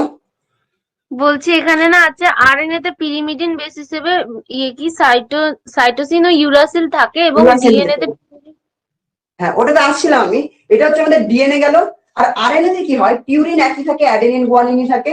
শুধু আরএনএ এর ক্ষেত্রে সাইটোসিন আর থাইমিনের পরিবর্তে, শুধুমাত্র থাইমিনের পরিবর্তে ইউরাসিল থাকে। থাইমিনের পরিবর্তে থাকে আমাদের ইউরাসিল। ইউরাসিল এগুলো হচ্ছে নাইট্রোজেন বেস। এই নাইট্রোজেন বেস গুলো থাকে এদের কোনো অনেক বই, এগুলো রাসায়নিক গঠন দেওয়া থাকবে। যে তোমার পিউরি অ্যাডেনিন বলে এগুলো রাসায়নিক গঠন দেওয়া থাকতে পারে। তারপরে হিস্টোন প্রোটিন নন বা ডিঅক্সি রাইবোজ শর্করা, ওই শর্করার রাসায়নিক গঠন দেখা থাকতে পারে, সংকেত দেখা থাকতে পারে, কিন্তু ওগুলা সিলেবাসের অন্তর্গত নয়। যেটুকু বললাম এটুকু বললে হবে, কোনো রাসায়নিক গঠন বা সংকেত করতে হবে না। হুম। ওকে, তাহলে মোটামুটি আমাদের শেষ। হ্যাঁ, এবার ডিএনএ আর আরএনএ এটার পার্থক্য কিন্তু পড়তে হবে, খুব ইম্পর্টেন্ট। ডিএনএ আর আরএনএ এর পার্থক্য কিন্তু পড়তে হবে। পার্থক্যটা ঠিক এই ধরনের দেয়। আচ্ছা, ডিএনএ আর আরএনএ এর মধ্যে পার্থক্য বলো তো, তোমরাই বলতে পারবে ইজিলি, বলো। ডিএনএ বংশগতির ধারক বাহক। বংশগত বৈশিষ্ট্য, হ্যাঁ বলতে পারো, ধারণক বাহক। বা বংশগত বৈশিষ্ট্যগুলোকে নিয়ন্ত্রণ করে। এটা হচ্ছে তার কাজ গেল। আর আরএনএ প্রোটিন সংশ্লেষে সহায়তা করে। এটা কাজের ভিত্তিতে হয়ে গেল, বা মানে কার্যগত পার্থক্য হয়ে গেল। তারপরে বলো। আর ডিএনএ ডিঅক্সি রাইবোজ শর্করা দ্বারা গঠিত, আরএনএ শুধু রাইবোজ শর্করা দ্বারা গঠিত। ডিএনএ তে অ্যাডেনিন, গুয়ানিন, সাইটোসিন, থাইমিন এই 4 প্রকার নাইট্রোজেন বেস থাকে। আরএনএ তে অ্যাডেনিন, গুয়ানিন, সাইটোসিন, ইউরাসিল এই 4 প্রকার নাইট্রোজেন বেস থাকে। বা তোমার বলতে পারো থাইমিনের পরিবর্তে। এগুলো পুরো সেম 9 এ পড়েছি। আচ্ছা, 9 এ পড়ে এসেছিল। এগুলো পার্থক্য গেল। লাস্ট পার্থক্য কি রয়েছে? হ্যাঁ, ডিএনএ হচ্ছে দ্বিতন্ত্রী হয়, ঠিক আছে, দ্বিতন্ত্রী পেঁচানো শিল্প।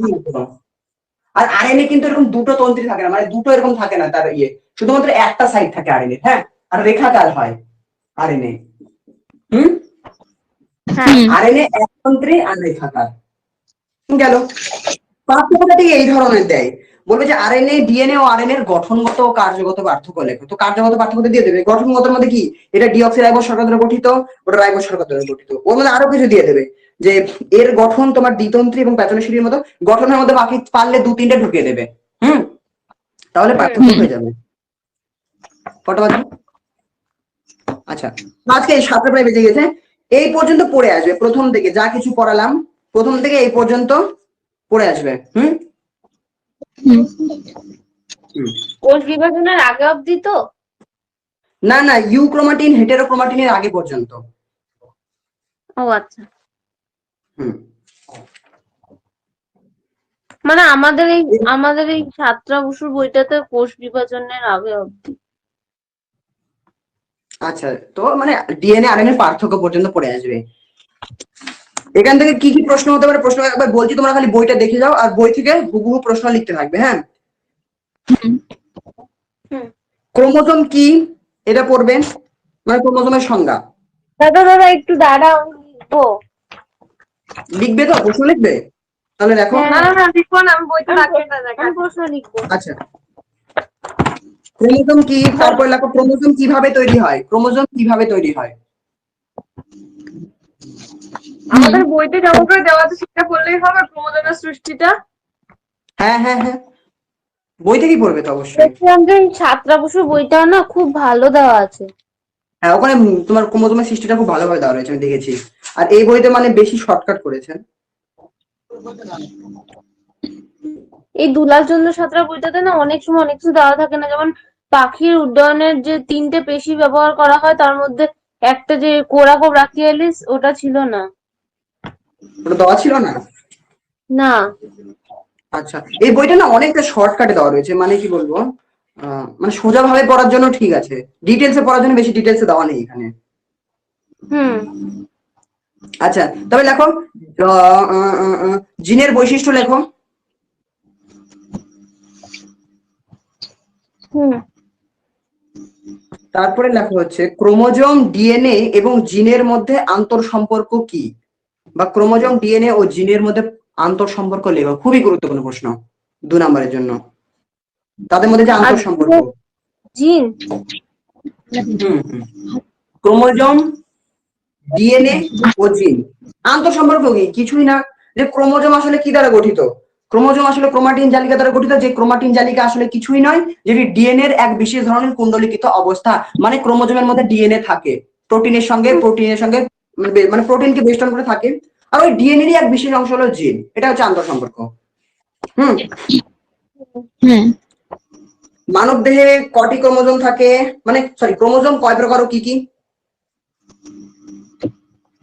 ক্রোমোজোম কয় প্রকার ও কি কি? মানব দেহে কটি ক্রোমোজোম থাকে?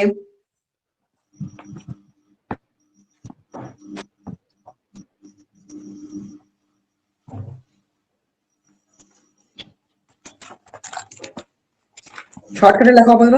তারপরে লেখা হচ্ছে স্ত্রী গ্যামেটকে হোমোগ্যামেট এবং পুং গ্যামেটকে হেটেরোগ্যামেট কেন বলা হয়? কি, আবার বলো, আবার বলো। আর পুং গ্যামেটকে, আগে স্ত্রী গামেট বললে না? হ্যাঁ, পুং গ্যামেটকে হেটেরোগ্যামেট আর স্ত্রী গ্যামেটকে হোমোগ্যামেট কেন বলা হয়?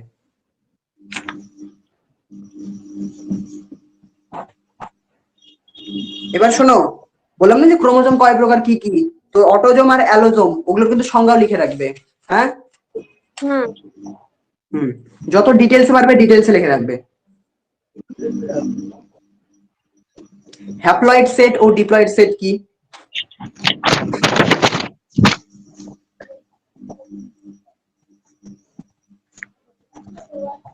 হুম। হুম। ক্রোমোজোমের গঠন বর্ণনা করো, এটা বড় প্রশ্ন হবে। ক্রোমোজোমের গঠন মানে কি কি দ্বারা গঠিত, প্রতিটা পয়েন্ট দিয়ে দিয়ে দিয়ে করবে, সাথে ছবিটা ভালো করে ঢেকুরছে আঁকবে। ক্রোমোজোমের গঠন। দাদা, বলছিলাম যে তুমি যে নোটস পাঠিয়েছিলে 1st চ্যাপ্টারে, ওখানে যা যা ছবি আঁকা ছিল সব কি খাতায় আঁকতে হবে? হ্যাঁ, খাতায় এঁকে রাখবে। 3টে ছবি ছিল। হুম। হুম। ওই 3টে এঁকে রাখবে খাতায়। জান্নাতে লিখছো তো না? হ্যাঁ, লিখছি। আচ্ছা। তারপরে দেখো ক্রোমোজোমের রাসায়নিক উপাদান, বা প্রশ্নটা আমি ভালো করে করছি আরো।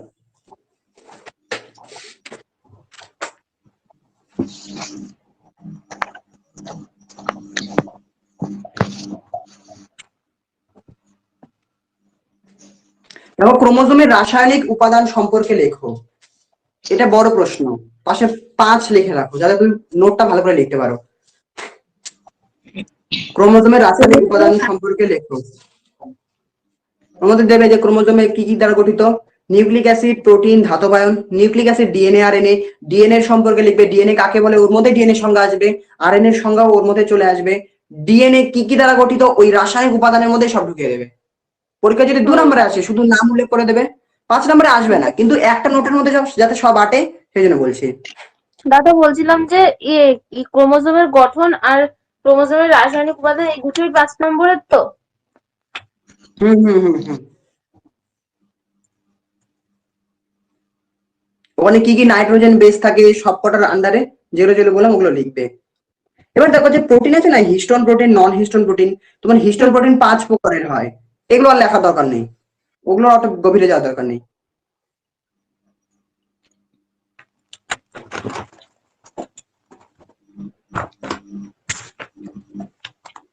আচ্ছা, আরেকটা প্রশ্ন দেখো, তোমার নিউক্লিক অ্যাসিডের রাসায়নিক উপাদানগুলি লেখো। নিউক্লিক অ্যাসিডের রাসায়নিক উপাদানগুলি লেখো। মানে কি, এটা একই প্রশ্ন, মানে আগেরটার মধ্যে চলে আসবে, তবু এক্সট্রা করে দিলাম কারণ এটা জিজ্ঞেস করতে পারে এরকম, যে নিউক্লিক অ্যাসিডের রাসায়নিক উপাদানগুলি লেখো। তো তোমরা কি বলবে, নিউক্লিক অ্যাসিড কি কি দ্বারা গঠিত? নাইট্রোজেন বেস, পেন্টোজ শর্করা আর ফসফরিক অ্যাসিড, এই 3টা সমন্বয়ে গঠিত। হুম। হুম। হুম। হ্যাঁ, এই একটা ছোট্ট প্রশ্ন হবে এখান থেকে। তারপরে ওইদিকে ক্রোমোজোমের তো সম্ভাবনার মধ্যে চলে আসলো। আচ্ছা, ডিএনএ আর আরএনএ এর কার্যগত ও গঠনগত পার্থক্য লেখো। ডিএনএ ও আরএনএ এর কার্যগত মানে গঠনগত ও কার্যগত পার্থক্য লেখো।